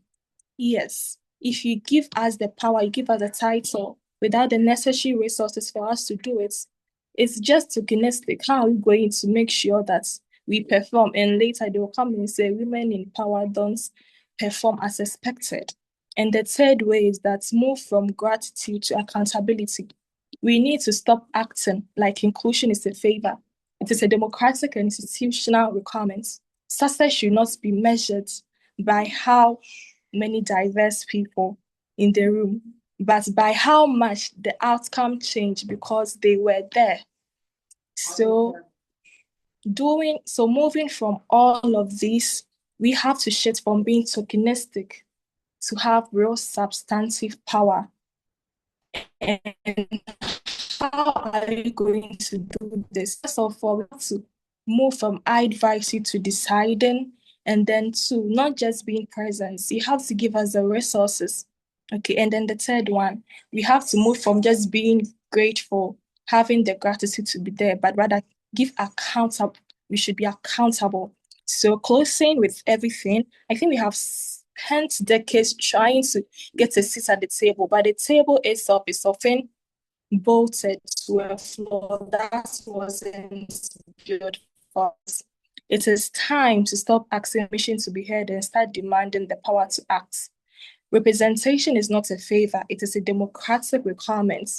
If participation does not change outcome, then it's not empowerment, it is performance, and the world is tired of the show. We don't want to just be in the room a whole decade where the room is going. And I always say that if you are part of a group, that doesn't make you center stage. You have to build your own stage. If you realize that where you are, they are not giving you the power and the resources, you can start on your own and your impacts will go a very long way. And that is what it takes to be a leader. You have to take initiatives. You don't always have to sit and wait for them to give you the power. Yourself, you can start any problem that is facing your society. You can start solving it in your own way. You don't have to wait for the government to give you the mandate as a woman. So bringing everything to an end, I want to thank the Dear Black Girl movement for giving me this opportunity to share my opinion. Thank you very much, Miss Teresa, and I'm so grateful.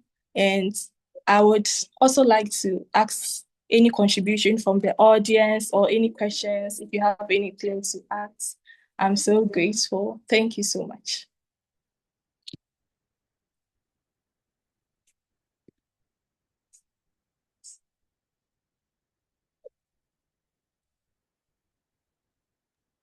Amazing, amazing. Thank you very much, Janet. That was a wonderful presentation. I love that tokenism. There's something you had put in your presentation that was saying it is being at the table, but not having to say what is on the menu. And I think the conversation that we started is being on the table and actually being able to speak in the table and being able to be given resources. We can be given the table, but there's no resources to actually do the work. And thank you very much for that amazing presentation. You have done justice to it. Thank you very much. In case anyone has a question to ask, please feel free. Yeah, you are breaking a little bit, Janet, but we've been able to get some things. Yeah. So someone says, powerful presentation there. Yeah, indeed, it was powerful presentation. Thank you very much, Janet, for the amazing presentation. Please feel free to ask questions or comments in the chat section. In case you have any questions, additions, feel free to actually put them there. And I know it has been an interesting journey, and so far, I know we are having a lot of fun, and I'm loving the energy in the room. And I just want us to type one word that comes to your mind when you think about a woman. Let's just randomly type before I invite the next speaker, just to break the monotony. What is one word that comes to your mind when you hear the term woman? Okay, I am waiting to see your reaction. An organizer, powerful substance, power, foundation, nice. Resilience, a goddess. Yeah, oh, amazing. Perseverance, indeed. Yeah, perfect. Okay. I'm still waiting for a couple more. And then we can definitely resilience again. I also have resilience with mine. Yeah. Foundation. 3 more, and then we close it. Got that. Oh, courageous. The world will not be livable. Yeah, the world will not be livable without her. Amazing. All right. One more, natural. Thank you so much for participating in that amazing exercise. Of course, all this and any other word that comes to your mind when you think about a woman. And yeah, that is who we are. And what we do. And once again, I want to thank the men in the house. I can see Jaffe. I can see, let me see some familiar names here. Mohammed. I can see, I'm looking for men. Evan, Collins, of course. Let me see who else. Candy, I don't know if it's a lady or a gentleman. Yeah, and we just want to celebrate you. Thank you for coming in. There's David Busile, there's David Wafula. Thank you so much for just coming and celebrating the women and the yes, I think I've mentioned all the men. If I've not, please don't fight, don't sinipige mawe. Yeah, so thank you very much. And right about now, we are moving to another amazing segment. So we've talked about the paradox, we've talked about the archaeology, and right now we want to move to the blueprint, the ownership and the collective action. So how do we strategically mobilize and how do we build the movement? So this is a wonderful session and it's going to be Linda Ojuka from Kenya is going to lead us through this, and she'll be sharing on developing the framework for cross-border African feminists. And let me just read a brief bio about her. Okay, just give me a minute. I look for my notes. It seems like they don't want to be found. But yeah, it is. So Linda Ojuka is a distinguished development practitioner and social strategist with over 10 years of experience navigating the complex landscape of community development and multi-sector partnership in Kenya. Currently, she is the program administrator with Kamundo, which Linda combines her academic foundation in political science and sociology to deconstruct the power dynamics that govern social movements. Her work is dedicated to amplifying the voices of women in rural and underserved regions, moving beyond localized empowerment to develop strategic cross-border frameworks and feminist solidarity across Africa. Now, ladies and gentlemen, allow me to welcome Linda Ojuka with all the emojis that you can see on your screen, you can see on your desk. Let's welcome Linda Ojuka. Over to you, Linda. Thank you so much, Sharon. Hello, everybody. Good morning, good afternoon, good evening. As Sharon has said, my name is Linda Ojuka. And Sharon, are you able to share the presentation I shared with you? Yes, let me just share. Yes, thank you. Yeah, just give me a minute. I share.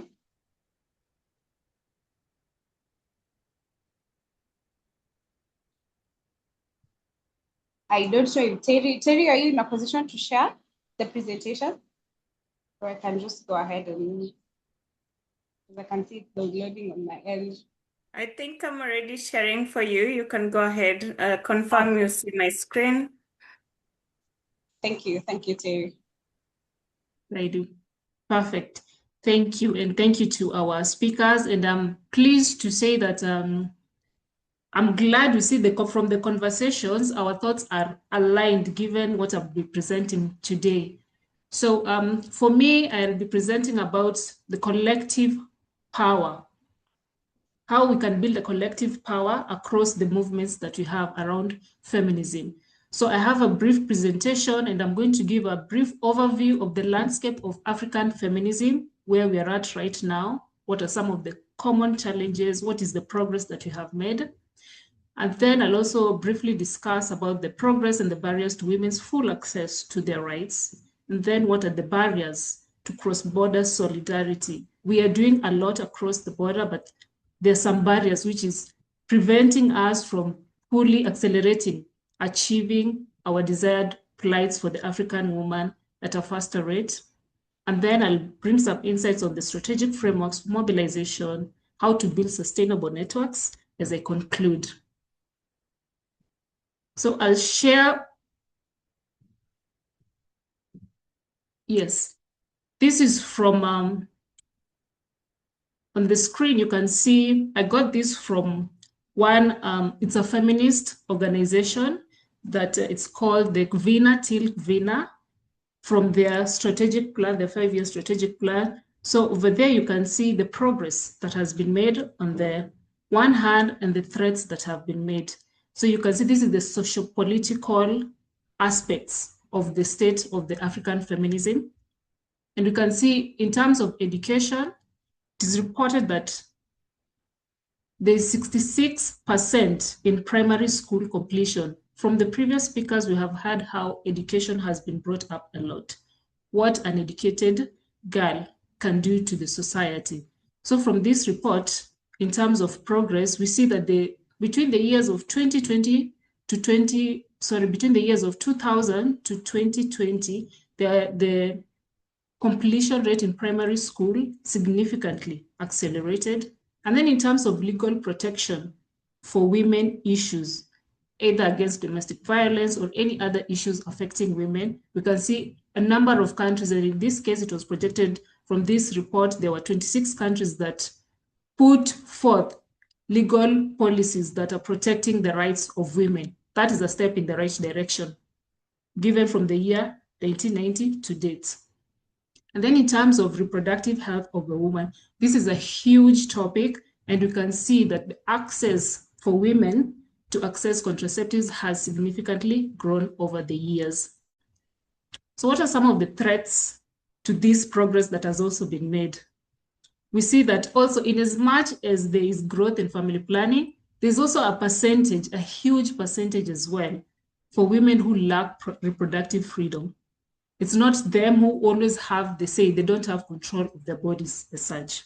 And then also now we are in a digital world. However, there's a gap, 37% gap for women access to internet connectivity when compared to their male counterparts. So women are left behind in terms of some critical information today. And today, you know, information is power when used well.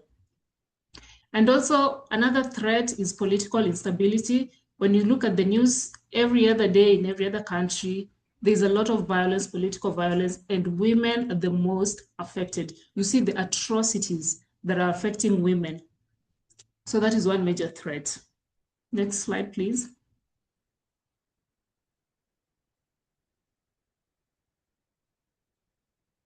What are some of our shared realities and the countermeasures? It has been mentioned a lot, our stories as Africans. We share the positive and also the negative. GBV is global, and in Africa, we are not isolated. As you can see from the statistics there, I got this from an online newspaper report which summarized it this way. The death among women, you see the numbers, they're alarming. And also there's a culture of silence and impunity. When you speak up, what are the chances that the case will be addressed? In most cases, it is normally hush, it's put down so that it's addressed in a local manner. So you end up suffering more. FGM, this cuts across the board, and you can see that figure for the case of Guinea-Bissau. That's a significant and alarming figure. And now for these issues, there are countermeasures that it's a progress in the right direction. We have people, stakeholders in the community who are able to address them. You can see the involvement of religious and traditional intervention. It has a plus and a negative on its side. And as much as we want to own our stories, we have to be careful. How do you address these injustices? And also we have to shift the language to reform. Exactly. Yes. When we use sometimes, when you use gender, it can be ignored. Violence against women, that's very practical. So there's a way in which you have to package the message so that you're able to receive the support and we amplify the voice for the woman's plight. Next, we are going to look at some of the barriers that are highlighted that are preventing solidarity of the work that women do. It is not a surprise, and we have seen this especially last year when the donor wallet is shrinking and shrinking.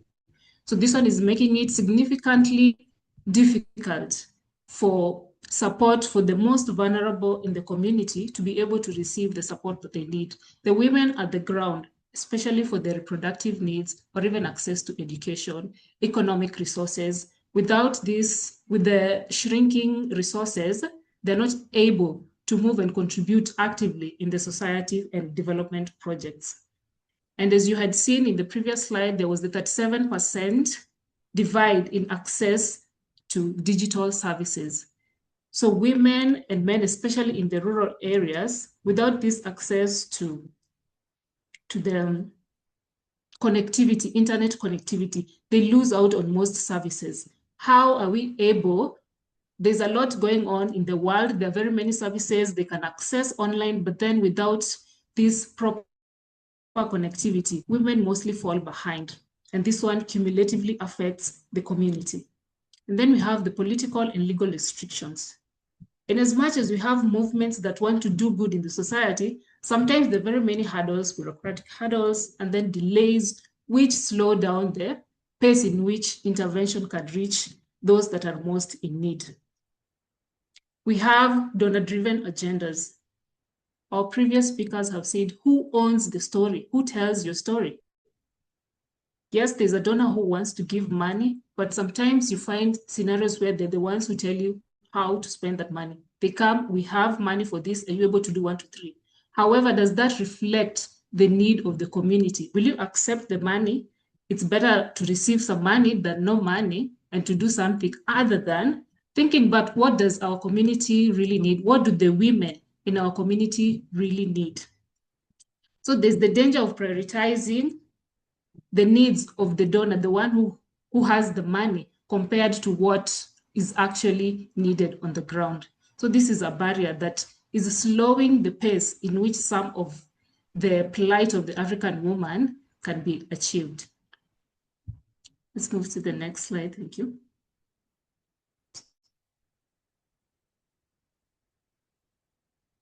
So I'll also talk about the strategic frameworks.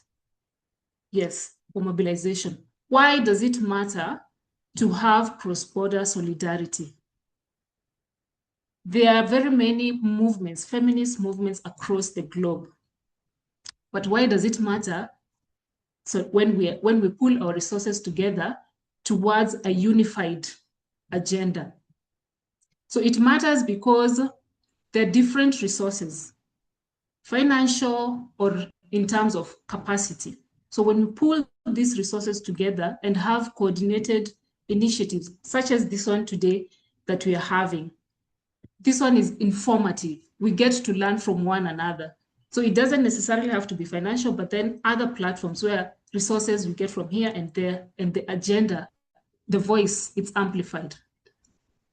And also it matters if we are unified, because we are able to address issue-based needs.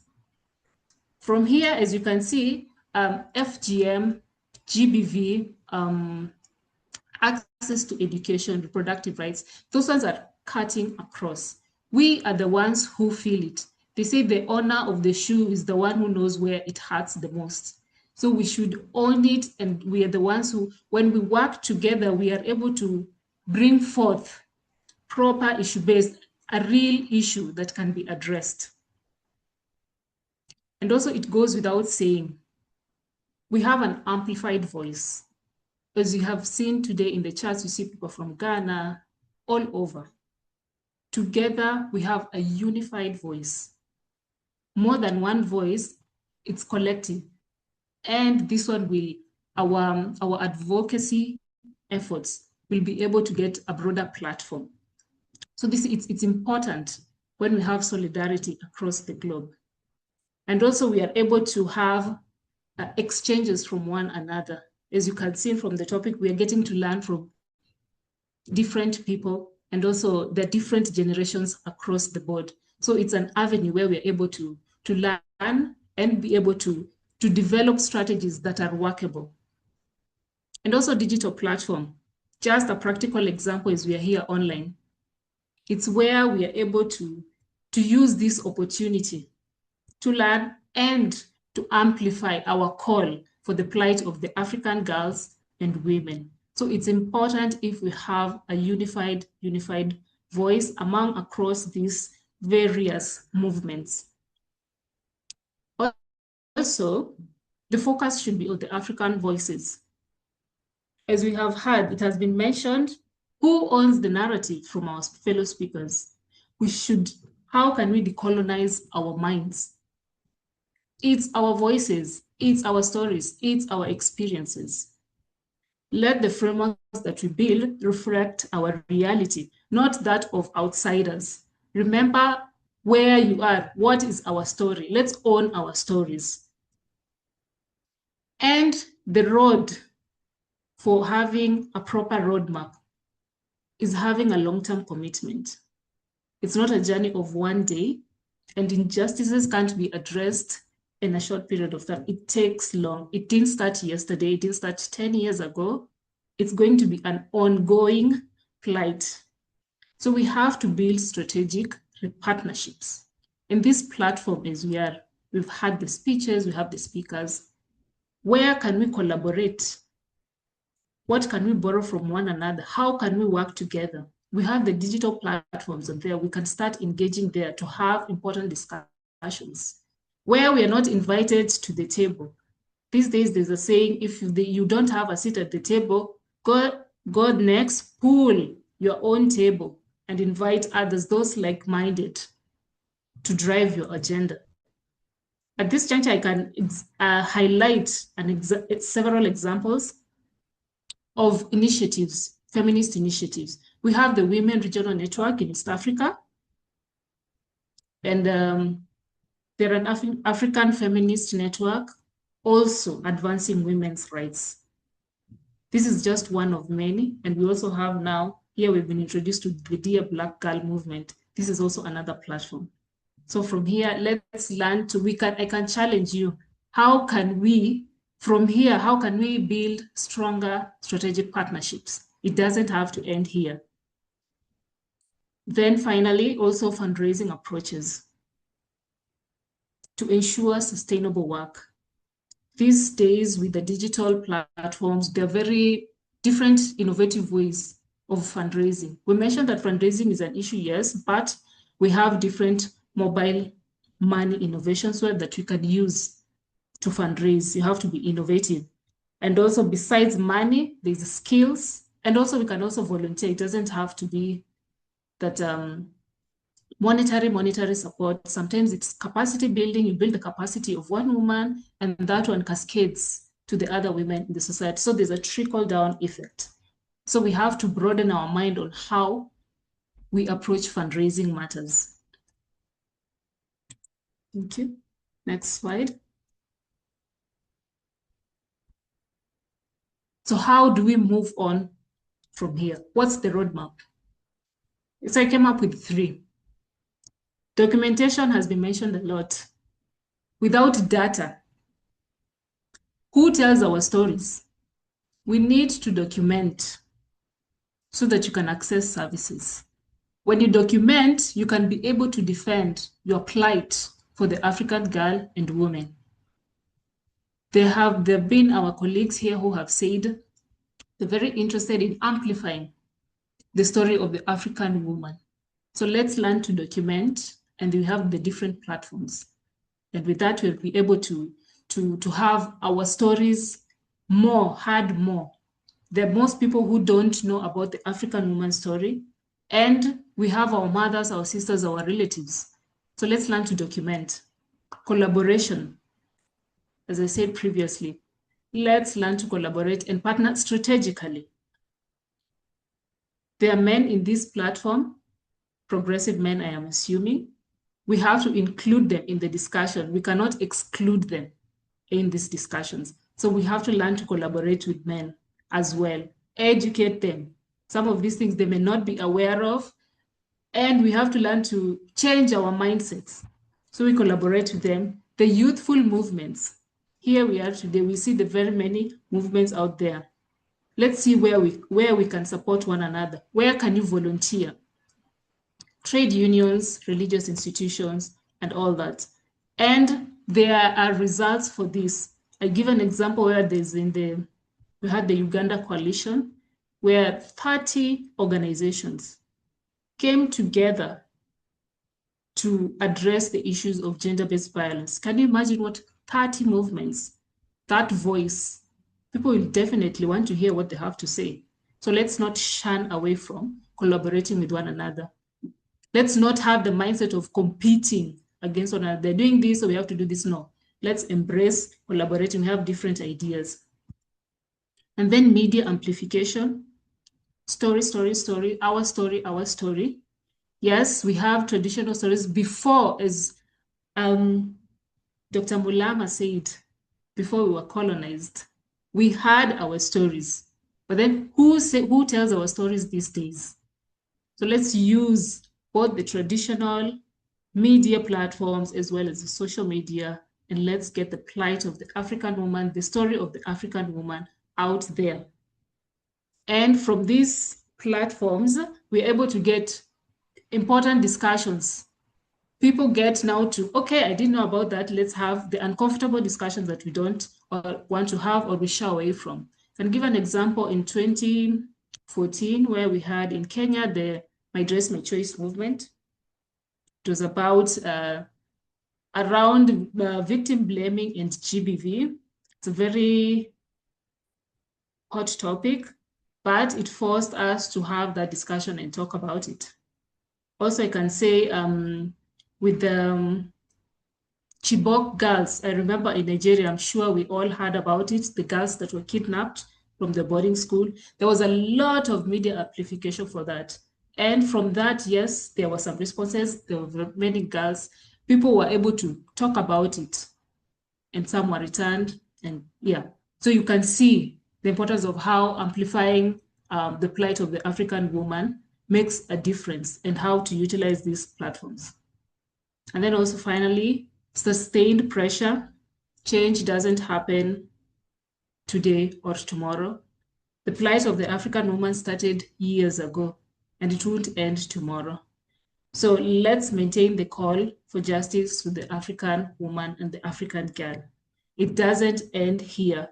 So let's keep, once we achieve something, we also have to continue. Okay, yes, we have achieved that, but yes, we haven't gotten there where we want to be. And finally, we have the ability and the voice and the platforms, the digital platforms, the various platforms you have in your community to talk about the plight of the African girls and the African woman. So let's engage, let's collaborate to make this a reality, not just a dream. Our parents, our forefathers and mothers had the dream. Let's work together to make this a reality. Thank you.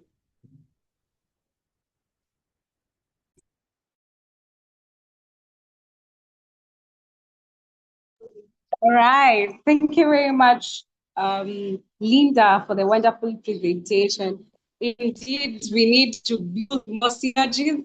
And of course, if we are all talking about the same thing in Kenya, in Ghana, in Nigeria, in Eswatini, South Africa, name it, we'll definitely be able to talk about the plight of the African woman. And that was an amazing presentation. And one thing I am taking with me is build more on the synergies, build more on the collaboration. Let's talk as one voice. And thank you very much, Linda. Let's appreciate Linda. Send in your warm messages, react to her presentation. And amazing. You've been a wonderful audience. And my name is Sharon Kamau from Kenya, CEO and founder, Daitan Consultancy, also a corporate moderator. And it has been an amazing session with you guys. And yeah, look forward to really interacting with you. Follow me on our social media handles at daitan.ke or Daitan Consultancy, and also at Sharon Kamau on all social media platforms. Thank you very much. And allow me to hand it back to Teresa, and then she'll also call Collins back. Thank you very much. Over to you, Teresa. Thank you so much, Sharon, and thank you to our amazing speakers. There's a lot of things that I've been able to pick that validates this movement. We had the conversation where we have started naming, we have taken ownership, we have named, these are the system that we are challenging. What can we do about it?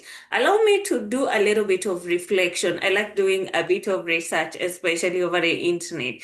There's something I came across, and I would like us to hear the hard truths. Maybe this is the final straw that can help you realize that you have a very important role to play in terms of shaping the foundation that we are laying and also shaping the systems, the policies. In various African countries, there's various laws that still control what a woman can and cannot do. Let's start with a law in Sudan. There's a law in Sudan that it's a personal law act under Act of 1991. So imagine it is a law that was enforced in 1991, and in 2026 it is still in place. That is the right to be obeyed by the wife. So like husbands have the right to refuse to support their wives financially when they feel they are not respected. There's different laws. If you're married and living together, your body isn't legally yours. So these are laws in various countries where marital rape isn't a crime. There's Cote d'Ivoire, there's Gambia, there's Ethiopia, there's Seychelles, Equatorial Guinea, and South Sudan. So in fact, in South Sudan, it's even worse because it is spelled out that non-consensual sex is within marriage does not count as rape. And in Tanzania and Eritrea, I want you to take note of this. It is only illegal if you're separated. So that means anytime a woman is at risk of being sexually violated by their intimate partner without that being a crime. So it becomes this. This is to tell you there's a lot of work that we need to do. In Tanzania, a foreign woman cannot become a citizen can become a citizen by marrying a Tanzanian man, but the vice versa is not true. So a Tanzanian woman cannot give citizenship to her partner. So if you're marrying from foreign or you're planning to marry in Tanzania, that knows that you legally cannot be a citizen of Tanzania, even though you marry there. And that will also affect your kids. The country, the law will challenge that, the children can sometimes be denied citizenship when you're married to a lady from Tanzania. There's also the issue of child marriages, which are still legal. In 6 African countries, we still have laws that allow children to be married off. In Cameroon, Nigeria, Senegal, South Sudan, Sudan, and Tanzania. So there's even worse because now in some of these countries, your guardian, a woman cannot make decisions by herself. You are either your parents hold all the rights over you. If not, it is your relative. That means the next of kin. It can be your brother. It can be a male relative, an older male relative. So you cannot typically consent to anything that has to do with you in terms of you want to be married or not be married. It is a thing. So, and there's nothing you can do about it. And then there's also the issue of polygamy. Polygamy is legal in multiple African countries, South Sudan, Senegal, in Kenya, Egypt, and all that. You are allowed to have multiple wives. But where are the laws that allows women to have multiple husbands? In fact, when you find yourself in such a situation, that is a punishable crime. Sometimes, the society will diminish you to a point of pushing you to depression and sometimes self-exit. So there's also very, very weird roles in terms of what are the penal codes. If you are found if you're found abusing women.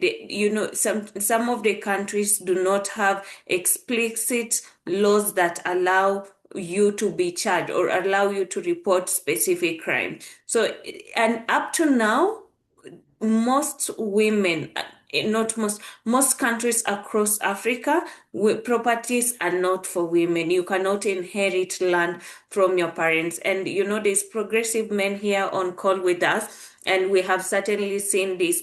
Fathers are choosing to explicitly give their daughters land, which in turn is changing most of these systems that we have known. And, just as much as we can continue pointing out, certainly we cannot exhaust all of this. And we have listened to each of the speakers that have had taken their time to bring us into the various parts of and introduce us to different data. These are the laws that have shaped us. This is what we've known. And because these are the systems that we've known, this is how we have lived. So it is about time for us to move beyond, this is what we know. It is about time for us to shape this system. It is about us to take lead. And then the question for you becomes, what are you going to do today? When you're moving from this conversation today, I want you to reflect, and I will give you a simple exercise. So if you're a guy, think of your sister, think of your mom, think of your grandma, or think of any female that you've ever interacted with in your life.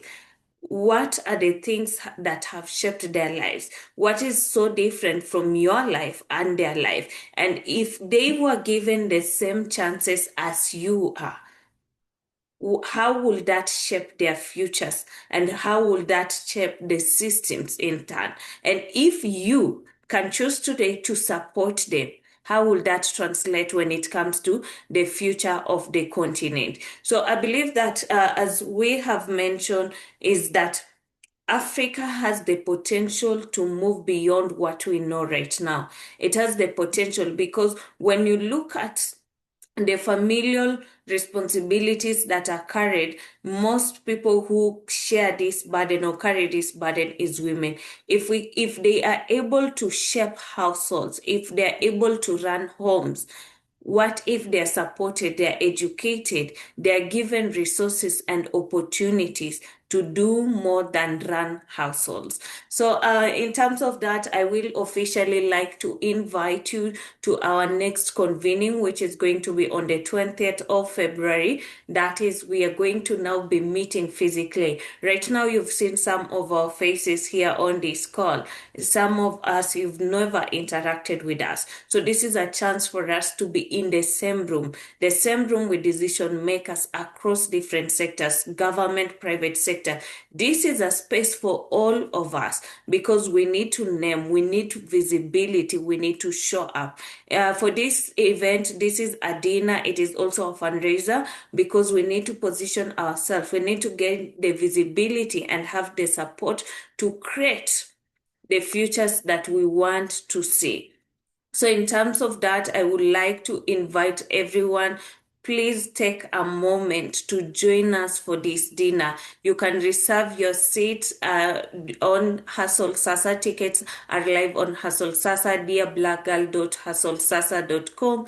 That is where you can find your tickets. If you need help, you can feel free to email us at dbg.movement@gmail.com, or you can still reach out to us on WhatsApp. This document has been shared with all our delegates, so if you cannot find this information, please find it on this document, and also follow us on our social media platform. It's Dear Black Girl Movement on Instagram, Facebook, and LinkedIn. We do hope that we are going to keep walking this journey with all of you, because you are the people that are shaping the future of African women, and in turn, you are shaping the future of the continent. Allow me to welcome our main partner. He's been a very incredible support system in ensuring that we even have this event today, and we are able to continue pushing on. You know, sometimes, you know, that is where we say if you do not have a support system, you get exhausted, you get tired, you get burnt out, and you stop the good work that you're doing. But because we've had an incredible support system, we have been able to realize the vision, and we have been able to move beyond the narrative. We have been able to shape this conversation. And with that, I would like to invite Collins, who is also going to be doing us a close and representing the men. So you see, this is a space for all of us. It is not just about women. It is about every one of that. Because I believe that when women rise, nations rise. Collins, over to you. Thank you so much, Terry. And I just wanted to contest why you people decided just to put me towards the end. Anyway, it's on a light note. I'll request you maybe to put up my presentation. And again, I'm going to switch off my video because my internet is a bit shaky, but I want to be as audible as possible so that what I want to share can be understood. So, ladies and gentlemen, from wherever you are joining us from, maybe east, west, south, good morning, good afternoon, good evening. Like Terry has said, she has done a bit of justice introducing who I am. I am here today to represent Youth Initiative Development Program, which is a non-profit organization based in Kenya. I know some be like, okay, who are these guys and what do they do? So I'll not go in depth, but for the interest of time, I'll just give an overview because YIDP is known, and we've done a couple of activities around in Kenya and beyond.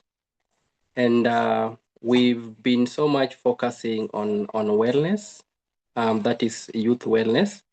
We've been focusing on digital wellness, and again, we are looking at the aspect of mental health and physical health that's seriously affecting the youth today. And you know, if the youth is unwell, to mean even the economy, it's not okay. Sorry for that.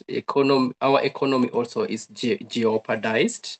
To mean that a lot cannot happen, and we've really been rooted in the community, working with young mothers, working with the adolescents, both boys and girls. And I'm glad today the discussion that we are doing here is collective, and some of the wonderful contribution that you have presented here, it's really resonating with the challenges and the ask that we normally get from the women within the communities that we work in. Okay, so let me try to share my screen. I believe I'll get something. Okay. Sorry. Okay, if you are able to see my screen, just give me a thumbs up.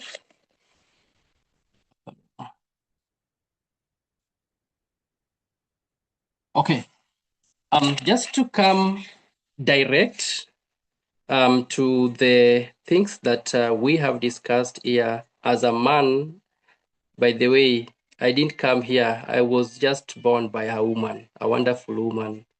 And I know the struggles that women are facing.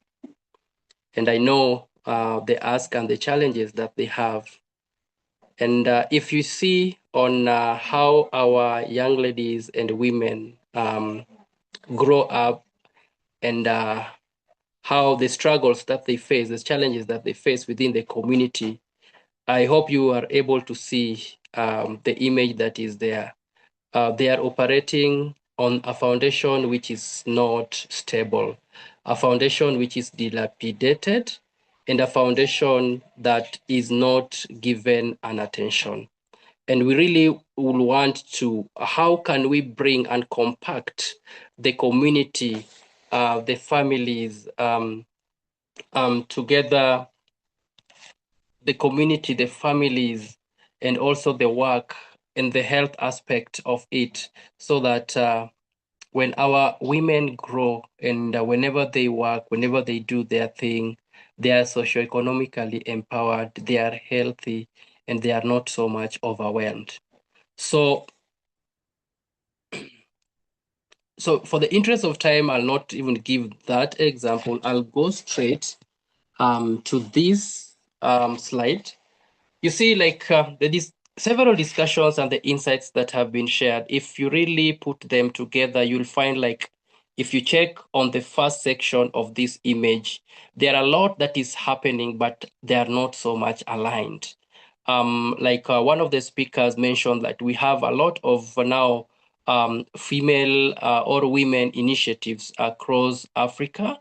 And it will be something very appropriate if they can strategically come together so that they have more of a dialogue to be able to come up with a strategy and design some of the tools that gonna be useful for them within the community. Look at it in this aspect. While we are talking, maybe we have few women who are enlightened, and they have the knowledge, and of course maybe they have their own challenges. And also we have women at the grassroots who are seriously affected, and there is a lot of gender-based violence. There is a lot of stereotype within the community. There is a lot of suppression within the community. They live in fear and they do not know how they can put their pain together and communicate it up there. So by coming together will mean that you are able to reach out to this particular group of people, and you'll be able to collect yourself, and you'll be able to put the challenges that they are facing at the billboard, so that the society and the whole world can know, so that you can stand for one another. So when that is in place, then we will be able to have a very compacted community where no any other challenge can affect. So I seriously love this quote. You cannot build a healthy nation on emotional exhaustion of a woman. We really need to be at the par. We really need to be mentally fit so that we grow together, both men and women, to help our community thrive. So we are here together with the Dear Black Girl, which is a young baby coming up so strongly. And as a partner, I'm very glad and I'm very thankful even by our team having given me this opportunity to come and represent them. And we really believe that by endorsing this and supporting and helping the Dear Black Girl come up with the strategy requires, we'll be able to build a healthy community that will enable a woman to thrive in. So our mandate for everyone who have come here today, I strongly believe let us come together to dismantle inherited silence for the women. Let us come together and systematically come up with a strategy that a woman can use to express their challenges, and also they can even share some of the experiences that they have within their community. And of course, we also focus on empowerment. So how can we as a team be able to design tools that we can use to empower some of the young mothers and women within our community? And of course, I mentioned earlier about mental illness, which is also very key. A lot harsh environment really affects even the well-being of a woman.